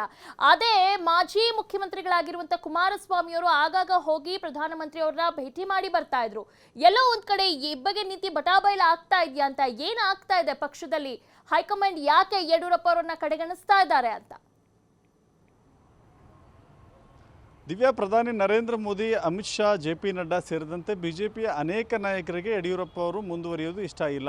ಅವರನ್ನು ಹೇಗಾದರೂ ಮಾಡಿ ನಾಯಕತ್ವದಿಂದ ಕೆಳಗಿಳಿಸಬೇಕು, ಮುಖ್ಯಮಂತ್ರಿ ಗಾದಿಯಿಂದ ಕೆಳಗಿಳಿಸಬೇಕು ಅನ್ನೋ ಪ್ರಯತ್ನ ಬಹಳ ದಿನಗಳಿಂದಲೂ ಕೂಡ ನಡೀತಾ ಇದೆ ಅನ್ನೋದು ಬಿಜೆಪಿಯಲ್ಲಿ ಚರ್ಚೆ ಆಗ್ತಿರುವಂಥ ವಿಷಯ. ಅದು ಈಗಲೂ ಕೂಡ ಚಾಲ್ತಿ ಇರುವಂಥ ವಿಷಯ. ಇನ್ನು ಮೋದಿ ಆ ಕಾರಣಕ್ಕೆ ಇವರನ್ನು ಡಮ್ಮಿ ಪೀಸ್ ಆಗಿ ಶೋ ಪೀಸ್ ಆಗಿ ಅಥವಾ ಕೇವಲ ಉತ್ಸವ ಮೂರ್ತಿಯಾಗಿ ಇಡ್ತಾ ಇದ್ದಾರೆ. ಯಡಿಯೂರಪ್ಪನವರ ಮಾತುಗಳು ಇಲ್ಲಿ ನಡೆಯೋದಿಲ್ಲ, ಏನಿದ್ರೂ ಕೂಡ ಹೈಕಮಾಂಡ್ ಸೂಚನೆಯಂತೆ ಯಡಿಯೂರಪ್ಪನವ್ರು ನಡ್ಕೊಳ್ಬೇಕು ಅಂತ ಹೇಳಿ ಅದೆಲ್ಲವೂ ಕೂಡ ಶಾಸಕರಿಗೆ ಮತ್ತು ಇಡೀ ರಾಜ್ಯದ ಜನತೆಗೆ ಗೊತ್ತಾಗಬೇಕು. ಯಡಿಯೂರಪ್ಪನವ್ರ ಮಾತು ನಡೆಯೋದಿಲ್ಲ, ಬದಲಾಗಿ ಹೈಕಮಾಂಡ್ ಮಾತೇ ಇಲ್ಲಿ ಅಂತಿಮ, ಅದೇ ಸುಪ್ರೀಂ. ಹೀಗಾಗಿ ಅದೆಲ್ಲ ಸಂದೇಶವೂ ಕೂಡ ಶಾಸಕರಿಗೆ ತಲುಪಬೇಕು. ಹೀಗಾಗಿ ಯಡಿಯೂರಪ್ಪನ ಜೊತೆ ಯಾರೂ ಕೂಡ ಮುಂದಿನ ಸಂದರ್ಭದಲ್ಲಿ ನಿಂತ್ಕೊಳ್ಬಾರ್ದು ಅನ್ನೋ ಕಾರಣಕ್ಕೆ ಈ ರೀತಿಯ ಪರೋಕ್ಷವಾಗಿ ಹೈಕಮಾಂಡ್ ನಡೆದುಕೊಳ್ತಿದೆಯಾ ಅನ್ನೋ ಅನುಮಾನ ಒಂದು ಕಡೆ ಕಾಡ್ತಾ ಇದೆ. ಇನ್ನೊಂದು ಕಡೆ ನರೇಂದ್ರ ಮೋದಿಯವರ ನಡವಳಿಕೆಯನ್ನು ಕಳೆದ ಕೆಲವಾರು ವರ್ಷಗಳಿಂದ ನೋಡೋದಾದರೆ ಅಲ್ಲೊಂದು ಕಡೆ ಕಾಂಗ್ರೆಸ್ ಅಂದರೆ ಸಿದ್ದರಾಮಯ್ಯನವರು ಇಲ್ಲಿ ಕಾಂಗ್ರೆಸ್ನ ಮುಖ್ಯಮಂತ್ರಿ ಆಗಿದ್ದಾಗ, ಸಿದ್ದರಾಮಯ್ಯನವರು ಮುಖ್ಯಮಂತ್ರಿ ಆದಾಗ ಅಲ್ಲೊಂದು ಕಡೆ ಮಲತಾಯಿ ಧೋರಣೆ ತೋರಿಸ್ತಾರೆ. ಬೇರೆ ರಾಜ್ಯಗಳಿಗೆ ಕೊಟ್ಟಿರುವಂಥ ಅನುದಾನಕ್ಕೆ ಹೋಲಿಕೆ ಮಾಡಿದರೆ ಕರ್ನಾಟಕಕ್ಕೆ ಕೊಟ್ಟಿರುವಂಥ ಅನುದಾನ ಕಡಿಮೆ, ಹೀಗಾಗಿ ಮಲತಾಯಿ ಧೋರಣೆ ಮಾಡ್ತಾ ಇದ್ದಾರೆ ಮೋದಿ ಅಂತ ಹೇಳಿ ಭಾಳಷ್ಟು ಆರೋಪಗಳು ಕೇಳಿಬಂದಿದ್ವು. ಜೊತೆಗೆ BJP ಈಗ ಅಧಿಕಾರದಲ್ಲಿದೆ, ತನ್ನ ಪಕ್ಷವೇ ರಾಜ್ಯದಲ್ಲಿ ಅಂದರೆ BJPಯೇ ರಾಜ್ಯದಲ್ಲಿ ಆಡಳಿತದಲ್ಲಿದೆ, ಮುಖ್ಯಮಂತ್ರಿ ಯಡಿಯೂರಪ್ಪನವರಿದ್ದಾರೆ, ಜೊತೆಗೆ 25 MP ಗಳನ್ನು ಗೆಲ್ಲಿಸಿಕೊಟ್ಟಿರುವಂಥ ಕರ್ನಾಟಕ ಅತಿದೊಡ್ಡ ಶಕ್ತಿಯನ್ನು ಅವರಿಗೆ ಲೋಕಸಭೆ ಚುನಾವಣೆಯಲ್ಲಿ ಕೊಟ್ಟಿದೆ. ಆದರೂ ಕೂಡ ಕರ್ನಾಟಕದ ಮಟ್ಟಿಗೆ ನಿರೀಕ್ಷಿತ ಅನುದಾನ, ನಿರೀಕ್ಷಿತ ಸಹಾಯ ಸೌಕರ್ಯ ಅಲ್ಲಿಂದ ಒದಗಿ ಬಂದಿಲ್ಲ. ಸೊ ಈ ಕಾರಣದಿಂದ ಕೆಲವೊಂದು ಕಡೆ ಮೋದಿಯವರ ಈ ಇಬ್ಬಗೆ ನೀತಿ ಇದೆಯಲ್ಲ, ಮಲತಾಯಿ ಧೋರಣೆ ಇದೆಯಲ್ಲ, ಮತ್ತೊಮ್ಮೆ ಬಟಾ ಬಯಲಾಗಿರುವಂಥದ್ದು. ಇನ್ನು ಸಿದ್ದರಾಮಯ್ಯ ಹೊರತಾಗಿ ಬೇರೆ ಯಾರಿಗೆಲ್ಲ ಇಲ್ಲಿ ನೆರವು ಕೊಟ್ಟಿದ್ದಾರೆ ಅಂತ ಹೇಳಿದರೆ, ಮೈತ್ರಿ ಸರ್ಕಾರದಲ್ಲಿ ಮುಖ್ಯಮಂತ್ರಿಯಾಗಿದ್ದಂಥ HD ಕುಮಾರಸ್ವಾಮಿ ಅವರು ಆಗ ಮುಖ್ಯಮಂತ್ರಿಯಾಗಿದ್ದಂಥ ಸಂದರ್ಭದಲ್ಲಿ ಪ್ರವಾಹ ಪರಿಸ್ಥಿತಿ ಆಗಲೂ ಕೂಡ ಬಂದಿತ್ತು. ಆ ಸಂದರ್ಭದಲ್ಲಿ ಕೊಡಗಿನ ಭಾಗದಲ್ಲಿ ಅತಿ ದೊಡ್ಡ ಪ್ರವಾಹ ಉಂಟಾಗಿ, ಗುಡ್ಡ ಕುಸಿತ ಉಂಟಾಗಿ ಸಾಕಷ್ಟು ಸಾವು ನೋವು ಅನಾಹುತ ಸಂಭವಿಸಿತ್ತು. ಆ ಸಂದರ್ಭದಲ್ಲಿ ಇಮ್ಮಿಡಿಯೇಟಾಗಿ ಇವರಿಗೆ ಮುಖ್ಯಮಂತ್ರಿಯಾಗಿದ್ದಂಥ HD ಕುಮಾರಸ್ವಾಮಿ ಅವರಿಗೆ ಅಪಾಯಿಂಟ್ಮೆಂಟ್ ಕೊಡ್ತಾರೆ, ಅವರಿಗೆ ಅವಕಾಶವನ್ನು ಕೊಡ್ತಾರೆ. ಇಷ್ಟು ಮುಂಗಡವಾಗಿ ನೆರೆ ಪರಿಹಾರವನ್ನು ಇಷ್ಟು ರಿಲೀಸ್ ಮಾಡಬೇಕು ಅಂತ ಹೇಳಿ ಆಗಿನ ಮುಖ್ಯಮಂತ್ರಿ HD ಕುಮಾರಸ್ವಾಮಿ ಅವರು ಮನವಿ ಮಾಡಿಕೊಳ್ಳಲಿಕ್ಕೆ ಅವಕಾಶವನ್ನು ಕೊಟ್ಟಿರ್ತಾರೆ. ಇನ್ನು ನರೇಗಾ ಯೋಜನೆಯಲ್ಲಿ ಬರಬೇಕಾಗಿದ್ದಂಥ ರಾಜ್ಯಕ್ಕೆ ಬಾಕಿ ಉಳಿದಿದ್ದಂಥ ಮೊತ್ತವನ್ನು ಕೂಡ ಬಿಡುಗಡೆ ಮಾಡಲಿಕ್ಕೆ ಮನವಿಗೆ ಅವಕಾಶವನ್ನು ಕೊಡ್ತಾರೆ. JDS ಮುಖ್ಯಮಂತ್ರಿ ಅಂದರೆ JDS ಪಕ್ಷದ ಮುಖ್ಯಮಂತ್ರಿ ಹೋದಾಗೆಲ್ಲ ಅವಕಾಶ ಸಿಗ್ತಾ ಇತ್ತು, ಭೇಟಿ ಮಾಡಲಿಕ್ಕೆಲ್ಲ ಅವಕಾಶ ಸಿಗ್ತಾ ಇತ್ತು. ಆದರೆ ಅವರದ್ದೇ ಪಕ್ಷದ ಮುಖ್ಯಮಂತ್ರಿಗೆ ಯಾಕೆ ಅವಕಾಶ ಸಿಗ್ತಾ ಇಲ್ಲ ಅನ್ನೋದು ಸಾಕಷ್ಟು ದೊಡ್ಡ ಮಟ್ಟದ ಚರ್ಚೆ ಮತ್ತು ವಿವಾದಕ್ಕೆ ಕಾರಣವಾಗಿರುವಂಥದ್ದು. ಇನ್ನು ಬೇರೆ ಬೇರೆ ರಾಜ್ಯಗಳಲ್ಲಿ ಯಾವ ರೀತಿ ಇತ್ತು ಅಂತ ಹೇಳಿ, ಯಾಕೆಂದರೆ ಪಕ್ಕದ ಆಂಧ್ರದ ಮುಖ್ಯಮಂತ್ರಿ YSR ಜಗನ್, ತೆಲಂಗಾಣದ ಮುಖ್ಯಮಂತ್ರಿ ಚಂದ್ರಶೇಖರ್, ಜೊತೆಗೆ ತಮಿಳುನಾಡಿನ ಮುಖ್ಯಮಂತ್ರಿ ಆಗಿನ ಜಯಲಲಿತಾ ಕಾಲದಿಂದ ಈಗಿನವರೆಗೂ ಕೂಡ ಬೇರೆ ಬೇರೆ ಪಕ್ಷದ ಪ್ರಾದೇಶಿಕ ಪಕ್ಷಗಳಲ್ಲಿರುವಂಥ ಮುಖ್ಯಮಂತ್ರಿಗಳಿಗೆ ಮೊದಲ ಆದ್ಯತೆ ಸಿಗ್ತಾ ಇತ್ತು. ಜೊತೆಗೆ ಅವರಿಗೆ ನೇರವಾಗಿ ಭೇಟಿ ಮಾಡಲಿಕ್ಕೆ ಅವಕಾಶ ಸಿಗ್ತಿತ್ತು. ನಿರೀಕ್ಷಿತ ಪ್ರಮಾಣದಲ್ಲಿ ಅನುದಾನವೂ ಕೂಡ ಕೇಂದ್ರ ಸರ್ಕಾರದಿಂದ ರಾಜ್ಯ ಸರ್ಕಾರಗಳಿಗೆ ಬರ್ತಾ ಇತ್ತು. ಆದರೆ ಅವರದೇ ಪಕ್ಷದ BJP ಆಡಳಿತದಲ್ಲಿರುವಂಥ ರಾಜ್ಯಕ್ಕೆ ಕೆಲವೊಂದು ಕಡೆ ಅನ್ಯಾಯ ಆಗ್ತಿದೆ ಅನ್ನೋದು ಮತ್ತೊಮ್ಮೆ ಪುನರಾವರ್ತನೆ ಆಗ್ತಾ ಬರ್ತಾ ಇದೆ. ಇನ್ನು ಪ್ರಾದೇಶಿಕ ಪಕ್ಷಗಳ ಮುಖ್ಯಮಂತ್ರಿಗಳಿಗೆ ಯಾಕೆ ಇವರು ಬೆಂಬಲವನ್ನು ಕೊಡ್ತಾ ಇದ್ರು, ಕೇಳಿದಾಗೆಲ್ಲ ಭೇಟಿಗೆ ಸಮಯವನ್ನು ಕೊಡ್ತಾ ಇದ್ರು, ಕೇಳಿದಷ್ಟು ಅನುದಾನವನ್ನು ಕೊಡ್ತಾ ಇದ್ರು ಅಂದರೆ ಒಂದೇ ಕಾರಣ, ಸ್ಥಳೀಯ ಮಟ್ಟದಲ್ಲಿ ಹೊಂದಾಣಿಕೆ ರಾಜಕಾರಣ ಮಾಡಿಕೊಳ್ಬೇಕಾಗತ್ತೆ. ಪಕ್ಷದಲ್ಲಿ ರಾಜ್ಯಗಳ ಮಟ್ಟದಲ್ಲಿ, ಸ್ಥಳೀಯ ಮಟ್ಟದಲ್ಲಿ ಯಾವ ರೀತಿಯ ಹೊಂದಾಣಿಕೆ ಮಾಡಿಕೊಂಡು ಮುಂದಿನ ದಿನಗಳಲ್ಲಿ ಅವರಿಂದ BJPಗೆ ಸಪೋರ್ಟ್ ಪಡೆದುಕೊಳ್ಬೋದಲ್ಲ. ಒಂದು ವೇಳೆ ಅವರಿಗೆ ಮುಂದಿನ ಚುನಾವಣೆಗಳಲ್ಲಿ ಬಹುಮತ ಬರದೇ ಹೋದರೆ BJPಗೆ ಪ್ರಾದೇಶಿಕ ಪಕ್ಷಗಳ ಬೆಂಬಲವನ್ನು ಪಡೆದುಕೊಂಡು ಮುಂದಿನ ದಿನಗಳಲ್ಲಿ ಆಡಳಿತದ ಅಧಿಕಾರ ಚುಕ್ಕಾಣಿಯನ್ನು ಹಿಡಿದುಕೊಳ್ಬೋದು ಅನ್ನೋ ಕಾರಣಕ್ಕಾಗಿ ಮೋದಿ ಬೇರೆ ಬೇರೆ ರಾಜ್ಯಗಳ ಪ್ರಾದೇಶಿಕ ಪಕ್ಷಗಳ ಆಡಳಿತದಲ್ಲಿರುವಂಥ ರಾಜ್ಯಗಳಿಗೆ ಬೆಂಬಲವನ್ನು, ಅನುದಾನವನ್ನು, ಅವ್ರಿಗೆ ಭೇಟಿಗೆ ಅವಕಾಶ ಕೊಡ್ತಾ ಇದ್ರು. ಆದರೆ ಮುಖ್ಯಮಂತ್ರಿ ಯಡಿಯೂರಪ್ಪನವರಿಗೆ ಆ ರೀತಿಯ ಕನಿಷ್ಠ ಸೌಜನ್ಯ, ಕನಿಷ್ಠ ಭೇಟಿಗೂ ಕೂಡ ಅವಕಾಶ ಸಿಗ್ತಾ ಇಲ್ಲ ಅಂದರೆ ನಿಜಕ್ಕೂ ಕೂಡ ಇದು ಮುಜುಗರ ತಂದಿರುವಂಥ ವಿಷಯ. ಕೇವಲ ಇದು ಮುಖ್ಯಮಂತ್ರಿ ಯಡಿಯೂರಪ್ಪನವರಿಗೆ ಮಾತ್ರವಲ್ಲ, ಇಡೀ ರಾಜ್ಯದ ಜನತೆಗೂ ಕೂಡ ಮುಜುಗರವಾಗಿರುವಂಥ ವಿಷಯ. ಇನ್ನು ಯಡಿಯೂರಪ್ಪನವರು ಮತ್ತು HD ಕುಮಾರಸ್ವಾಮಿಯವರ ಈ ಸಖ್ಯದ ವಿಚಾರ ಇದೀಗ ಚರ್ಚೆ ಆಗ್ತಾ ಇದೆ. ಯಡಿಯೂರಪ್ಪನವರು ಕೂಡ ಮೋದಿ ಯಾವ ರೀತಿ ಸ್ಟ್ರಾಟಜಿ ಮಾಡ್ತಿದ್ರು ಅದೇ ಸ್ಟ್ರಾಟಜಿಯನ್ನು ಇದೀಗ ಯಡಿಯೂರಪ್ಪನವರು ಕೂಡ ಪ್ರಾದೇಶಿಕ ಪಕ್ಷದ ಜೊತೆಗೆ ಸಖ್ಯವನ್ನು ಬೆಳೆಸ್ಕೊಳ್ಳೋದು, ಫ್ರೆಂಡ್ಶಿಪ್ಪನ್ನು ಉಳಿಸ್ಕೊಳ್ಳೋ ನಿಟ್ಟಿನಲ್ಲಿ ಮುಂದಾಗಿದ್ದಾರೆ. HD ಕುಮಾರಸ್ವಾಮಿಯವರು ಕೂಡ ಅಷ್ಟೇ BS ಯಡಿಯೂರಪ್ಪನವ್ರ ಬಗ್ಗೆ ಮೃದು ಧೋರಣೆಯನ್ನು ತೋರಿಸ್ತಾ ಬಂದಿದ್ದಾರೆ, ಸಾಫ್ಟ್ ಕಾರ್ನರ್ನನ್ನು ತೋರಿಸ್ತಾ ಬಂದಿದ್ದಾರೆ. ಅವ್ರ ಬಗ್ಗೆ ಎಲ್ಲಿಯೂ ಕೂಡ ಕಠೋರವಾಗಿ, ನೇರವಾಗಿ ಮಾತನಾಡೋದಿಲ್ಲ. HD ಕುಮಾರಸ್ವಾಮಿಯವರು ಎಲ್ಲ ಒಂದು ಕಡೆ ಯಡಿಯೂರಪ್ಪನವ್ರ ಬಗ್ಗೆ ಒಂದು ರೀತಿಯ ಸಹಾನುಭೂತಿಯನ್ನು ಹೊಂದಿದ್ದಾರೆ. ಆ ಸಹಾನುಭೂತಿ ಯಾವುದರ ಸಂಕೇತ ಅಂತ ನಮಗೆ ಖಂಡಿತವಾಗಿಯೂ ಕೂಡ ಗೊತ್ತಿಲ್ಲ. ಆದರೆ ಈ ಸಹಾನುಭೂತಿ ಮತ್ತು ಸಖ್ಯದ ವಿಚಾರ ಇದೆಯಲ್ಲ, ಇದು ರಾಜ್ಯ ರಾಜಕಾರಣದ ತಿರುವು ಬಂದಾಗ ಅಥವಾ ರಾಜ್ಯ ರಾಜಕಾರಣದಲ್ಲಿ ಬಹಳ ದೊಡ್ಡ ಘಟನೆಗಳು ಬಂದಾಗ ಯಾವುದು ಯಾವ ರೀತಿಯ ಪರಿಣಾಮವನ್ನು ಪಡೆದುಕೊಳ್ಳುತ್ತೆ, ಯಾವ ರೀತಿ ಮಾರ್ಪಾಟುಗಳನ್ನು ಪಡೆದುಕೊಳ್ಳುತ್ತೆ, ಹೊಂದಾಣಿಕೆ ರಾಜಕಾರಣ ಹೇಗೆ ಬೇಕಾದ್ರೂ ನಡೆದುಕೊಳ್ಬೋದು ಅನ್ನೋದು ಕೂಡ ಅದಕ್ಕೆ ದಿಕ್ಸೂಚಿ ಆಗುವಂಥ ಸಂದರ್ಭ ಇವತ್ತು ರಾಜ್ಯ ರಾಜಕೀಯದಲ್ಲಿ ಈ ಘಟನೆಗಳೆಲ್ಲ ನಡೀತಾ ಇದೆ. ಸೊ ಒಟ್ಟಿನಲ್ಲಿ ಯಡಿಯೂರಪ್ಪನವರ ಹೈಕಮಾಂಡ್ನಿಂದ ಒಂದು ರೀತಿಯ ತಾತ್ಸಾರಕ್ಕೊಳಗಾಗಿ ಎಲ್ಲೊಂದು ಕಡೆ ಕುಮಾರಸ್ವಾಮಿಯವ್ರ ಜೊತೆ ಸಖ್ಯಕ್ಕೂ ಕೂಡ ನಂಟನ್ನು ಬೆಳೆಸೋ ರೀತಿಯಲ್ಲಿ ಎಲ್ಲೊಂದು ಕಡೆ ಸೇಫ್ ಗಾರ್ಡ್ ಆಗಿ, ಸ್ಟ್ಯಾಂಡ್ ಬೈ ಆಗಿ ಉಳಿಸ್ಕೊಳ್ಳುವಂಥ ಪ್ರಯತ್ನ ಮಾಡ್ತಾ ಇದ್ದಾರೆ ಅನ್ನೋ ಚರ್ಚೆ ಇದೀಗ ರಾಜಕೀಯ ಪಡಸಾಲೆಯಲ್ಲಿ ಮತ್ತಷ್ಟು ಜೋರಾಗಿ ನಡೀತಾ ಇರುವಂಥದ್ದು. ದಿವ್ಯಾ. ಓಕೆ ದಶರಥ್, ನಿಮ್ಮನ್ನ ಮತ್ತೆ ಸಂಪರ್ಕಿಸ್ತೀವಿ. ಓಕೆ, ಈ ಬಗ್ಗೆ ಇನ್ನಷ್ಟು ಡೀಟೇಲ್ಸ್ ಅನ್ನ ಕೊಡ್ತಾರೆ ನಮ್ಮ ಪ್ರತಿನಿಧಿ ಪವನ್ ನೇರ ಸಂಪರ್ಕದಲ್ಲಿ. ಎಸ್ ಪವನ್, ಎಲ್ಲೋ ಒಂದ್ ಕಡೆ ಬಿಜೆಪಿನಲ್ಲಿ ಹೈಕಮಾಂಡ್ ಯಡಿಯೂರಪ್ಪ ಪರವಾಗಿ ಏನಕ್ಕೂ ನಿಂತ್ಕೊಳ್ತಿಲ್ಲ, ಅಥವಾ ಅವರು ಈಗಾಗಲೇ ಅನೇಕ ಬಾರಿ ಒಂದು ಲಿಸ್ಟನ್ನು ತೆಗೆದುಕೊಂಡು ಹೋದರೆ ಅವ್ರನ್ನ ಭೇಟಿ ಮಾಡೋಕ್ಕೆ ಒಂದು ಅಪಾಯಿಂಟ್ಮೆಂಟ್ ಕೂಡ ಸಿಗ್ತಾ ಇಲ್ಲ. ಜೊತೆಗೆ ಅವ್ರೇನಾದರೂ ಒಂದು ಲಿಸ್ಟ್ ತೆಗೆದುಕೊಂಡು ಹೋದರೆ ಅವ್ರು ಇನ್ನು ಮತ್ತೊಬ್ಬರನ್ನ ಹೆಸರನ್ನ ಅವರೇ ಫೈನಲೈಸ್ ಮಾಡಿ ಕಳಿಸೋದು, ಹೀಗೆ ಸಾಕಷ್ಟು ಒಂದು ಸಮಸ್ಯೆಗಳು ಆಗ್ತಾ ಇದೆ ಯಡಿಯೂರಪ್ಪ ಮತ್ತು ಹೈಕಮಾಂಡ್ ನಡುವೆ. ಹಾಗಿದ್ರೆ ಮುಂದಿನ ದಿನಗಳಲ್ಲಿ ಏನು? ಯಾಕಂದರೆ ರಾಜಕೀಯದಲ್ಲಿ ಯಾರೂ ಶತ್ರುಗಳಲ್ಲ, ಯಾರೂ ಮಿತ್ರರಲ್ಲ. ಆದರೆ ಸಿಚುವೇಶನ್ಸ್ ತಕ್ಕಂಗೆ ಎಲ್ಲವೂ ಕೂಡ ಬದಲಾಗುತ್ತೆ. ಈಗ ರಮೇಶ್ ಜಾರಕಿಹೊಳಿ ಅವರನ್ನ ಪಕ್ಷಕ್ಕೆ ತಂದರು. ಈಗ ಎಲ್ಲೋ ಒಂದು ಕಡೆ ರಮೇಶ್ ಜಾರಕಿಹೊಳಿನ ಇಟ್ಕೊಂಡು ಸಂತೋಷ್ ಅವರು ಎಲ್ಲ ಬೆಳವಣಿಗೆಗಳನ್ನ ಮಾಡ್ತಾ ಇದ್ದಾರೆ ಅಂದರೆ ಇದರ ಹಿಂದಿರುವಂಥ ಉದ್ದೇಶವಾದರೂ ಏನು? ಮುಂದಿನ ದಿನಗಳಲ್ಲಿ ಏನಾಗಬಹುದು? ಒಂದು ವೇಳೆ BSY ಅವರನ್ನ ಆ ಪರಿಸ್ಥಿತಿ ಬಂದು ಅವರನ್ನ ಬದಲಾಯಿಸುವಂಥ ಸಿಚುವೇಶನ್ಸ್ ಬಂದರೆ ತುಂಬ ದೊಡ್ಡ ಮಟ್ಟಿಗೆ ಪಕ್ಷಕ್ಕೆ ಓಡುತ್ತೆ ಅಂತ ಅನ್ಸಲ್ವಾ? ದಿವ್ಯಾ, ಮೋದಿ ಮತ್ತು ಅಮಿತ್ ಶಾ, JP ನಡ್ಡಾ ಈ ಮೂವರು ನಾಯಕರುಗಳು ಯಡಿಯೂರಪ್ಪನವರದ ವಿಚಾರದಲ್ಲಿ ಏನಾದರೂ ನಿರ್ಧಾರಗಳನ್ನು ತೆಗೆದುಕೊಳ್ಬೇಕಾದ್ರೆ ಬೇರೆ ರಾಜ್ಯಗಳಲ್ಲಿ ತೆಗೆದುಕೊಂಡಂತಹ ನಿರ್ಧಾರಗಳನ್ನು ಇಲ್ಲಿ ಅಷ್ಟು ಸುಲಭವಾಗಿ ತೆಗೆದುಕೊಳ್ಳಲಿಕ್ಕೆ ಆಗೋದಿಲ್ಲ. ಕಾರಣ, ಅವರನ್ನು ಗೌರವಯುತವಾಗಿ ಮಾತ್ರ ಅವರನ್ನು ಬೀಳ್ಕೊಟ್ಟರೆ ಮಾತ್ರ BJPಗೆ ಲಿಂಗಾಯತರು ಸಪೋರ್ಟ್ ಮಾಡ್ತಾರೆ, ಇಲ್ಲ ಅಂದರೆ ಸಪೋರ್ಟ್ ಮಾಡಲಿಕ್ಕೆ ಸಾಧ್ಯ ಇಲ್ಲ ಅನ್ನೋದು ಹೈಕಮಾಂಡ್ಗೂ ಕೂಡ ಮನವರಿಕೆ ಆಗಿದೆ ಆಲ್ರೆಡಿ. ಯಾಕಂದರೆ ಉಪಚುನಾವಣೆಗಳು, ಸಾರ್ವತ್ರಿಕ ಚುನಾವಣೆಗಳಿರಬಹುದು, ಎಲ್ಲ ಚುನಾವಣೆಗಳಲ್ಲಿ ಯಡಿಯೂರಪ್ಪನವರಿಗೆ ಲಿಂಗಾಯತ ಮತ ಬ್ಯಾಂಕ್ ಎಷ್ಟು ಸಪೋರ್ಟ್ ಮಾಡಿದೆ ಅನ್ನೋದು ಮತ್ತು ಎಷ್ಟರ ಮಟ್ಟಿಗೆ ಅವರು ಬೆನ್ನಿಗೆ ನಿಂತು BJPಗೆ ಸಪೋರ್ಟ್ ಮಾಡಿದ್ದಾರೆ ಲಿಂಗಾಯತರು, ವೀರಶೈವರು ಅನ್ನೋದು ಅವ್ರಿಗೆ ಗೊತ್ತಿದೆ. ಹೀಗಾಗಿ ಸದ್ಯಕ್ಕೆ ಯಡಿಯೂರಪ್ಪನವ್ರನ್ನ ಗೌರವಯುತವಾಗಿ ಕಳಿಸ್ಕೊಡೋದು ಒಂದೇ ಅವ್ರಿಗೆ ಇರೋ ಆಪ್ಷನ್. ಅದು ಯಡಿಯೂರಪ್ಪನವ್ರು ಇಷ್ಟಪಟ್ಟರೆ ಅವ್ರನ್ನ ಮುಖ್ಯಮಂತ್ರಿ ಸ್ಥಾನದಿಂದ ಕೆಳಗಿಳಿಸ್ಬೋದೇ ಹೊರತು ಯಡಿಯೂರಪ್ಪನವರು ಒಪ್ಪಿಗೆ ಇಲ್ಲದೆ ಅವರ ವಿರುದ್ಧವಾಗಿ ಮಾಡಲಿಕ್ಕೆ ಹೋದರೆ ಮತ್ತೆ ಹಿಂದೆ ಸಂಭವಿಸಿದಂತಹ ಸಮಸ್ಯೆಗಳು ಸಂಭವಿಸಬಹುದಾದಂಥ ಒಂದಿಷ್ಟು ಸಾಧ್ಯತೆಗಳಿದೆ. ಹೀಗಾಗಿ ಒಂದು ರೀತಿಯಾಗಿ ಹೈಕಮಾಂಡ್ಗೆ ಯಡಿಯೂರಪ್ಪನವರು ಕಡೆಗಣನೆ ಮಾಡೋಕ್ಕಾಗೋದಿಲ್ಲ ಮತ್ತು ಬಿಡೋಕ್ಕೂ ಆಗೋದಿಲ್ಲ ಅನ್ನೋ ರೀತಿಯಲ್ಲಿದೆ. ಮತ್ತು ರಮೇಶ್ ಜಾರಕಿಹೊಳಿ, BL ಸಂತೋಷ್ ಅವರ ಭೇಟಿಯ ವಿಚಾರ ಒಂದು ರೀತಿ ನೋಡಿದಾಗ BJP ವಿರೋಧದಲ್ಲಿ ಚರ್ಚೆ ನಡೀತಾ ಇರೋದು, ರಮೇಶ್ ಜಾರಕಿಹೊಳಿ BL ಸಂತೋಷ್ ಅವ್ರನ್ನ ಭೇಟಿ ಆದ ತಕ್ಷಣ ಯಡಿಯೂರಪ್ಪರನ್ನ ಚೇಂಜ್ ಮಾಡ್ತಾರೆ ಅಥವಾ ಯಡಿಯೂರಪ್ಪನವ್ರ ನಾಯಕತ್ವ ಬದಲಾವಣೆಗೆ ಪ್ರಯತ್ನ ಮಾಡ್ತಾ ಇದ್ದಾರೆ ಅಂತ ಅಲ್ಲ ದಿವ್ಯಾ. ಆದರೆ BL ಸಂತೋಷ್ ಅವರು ಕೂಡ ದೆಹಲಿ ಮಟ್ಟದಲ್ಲಿ BJPಯ ಶಕ್ತಿ ಕೇಂದ್ರ ಆಗಿದ್ದಾರೆ. ಯಡಿಯೂರಪ್ಪನವರು ರಾಜ್ಯದಲ್ಲಿ ಹೇಗೋ BL ಸಂತೋಷ್ ಹೈಕಮಾಂಡ್ ಮಟ್ಟದಲ್ಲಿ ಪವರ್ಫುಲ್ ಆಗಿದ್ದಾರೆ. ಹೀಗಾಗಿ ಈಗ ಬಂದಿರುವಂಥ ವಲಸಿಗರು ಏನಿದ್ದಾರೆ ಅವರು ಯಡಿಯೂರಪ್ಪನವ್ರನ್ನ ಎಷ್ಟು ಗೌರವ ಕೊಡ್ತಾರೋ ಅಷ್ಟೇ BL ಸಂತೋಷ್ ಅವರು ಗೌರವ ಕೊಡ್ತಾರೆ. ಇಲ್ಲಿ ಓಕೆ ಪವನ್, ಓಕೆ, ನೋಡೋಣ ಮುಂದಿನ ದಿನಗಳಲ್ಲಿ ಏನಾಗುತ್ತೆ ಅಂತ. ದಶರಥ್, ಪವನ್ ಹಾಗೂ ಶಿವಕುಮಾರ್ ಜೋಹಳಿ ಮೂರು ಜನಕ್ಕೂ ಕೂಡ ಧನ್ಯವಾದಗಳು ತಮ್ಮೆಲ್ಲ ಮಾಹಿತಿಗಾಗಿ. ವೀಕ್ಷಕರೇ, ಈ ಹೊತ್ತಿನ ಪ್ರಮುಖ ನ್ಯೂಸ್ ಅಪ್ಡೇಟ್ಸ್, ನಂಬಿಕೆ ಮತ್ತು ವಿಶ್ವಾಸಾರ್ಹ ನ್ಯೂಸ್ಗಾಗಿ ನೋಡ್ತಾ ಇರಿ TV5, ವಾಸ್ತವದ ಪ್ರತಿರೂಪ.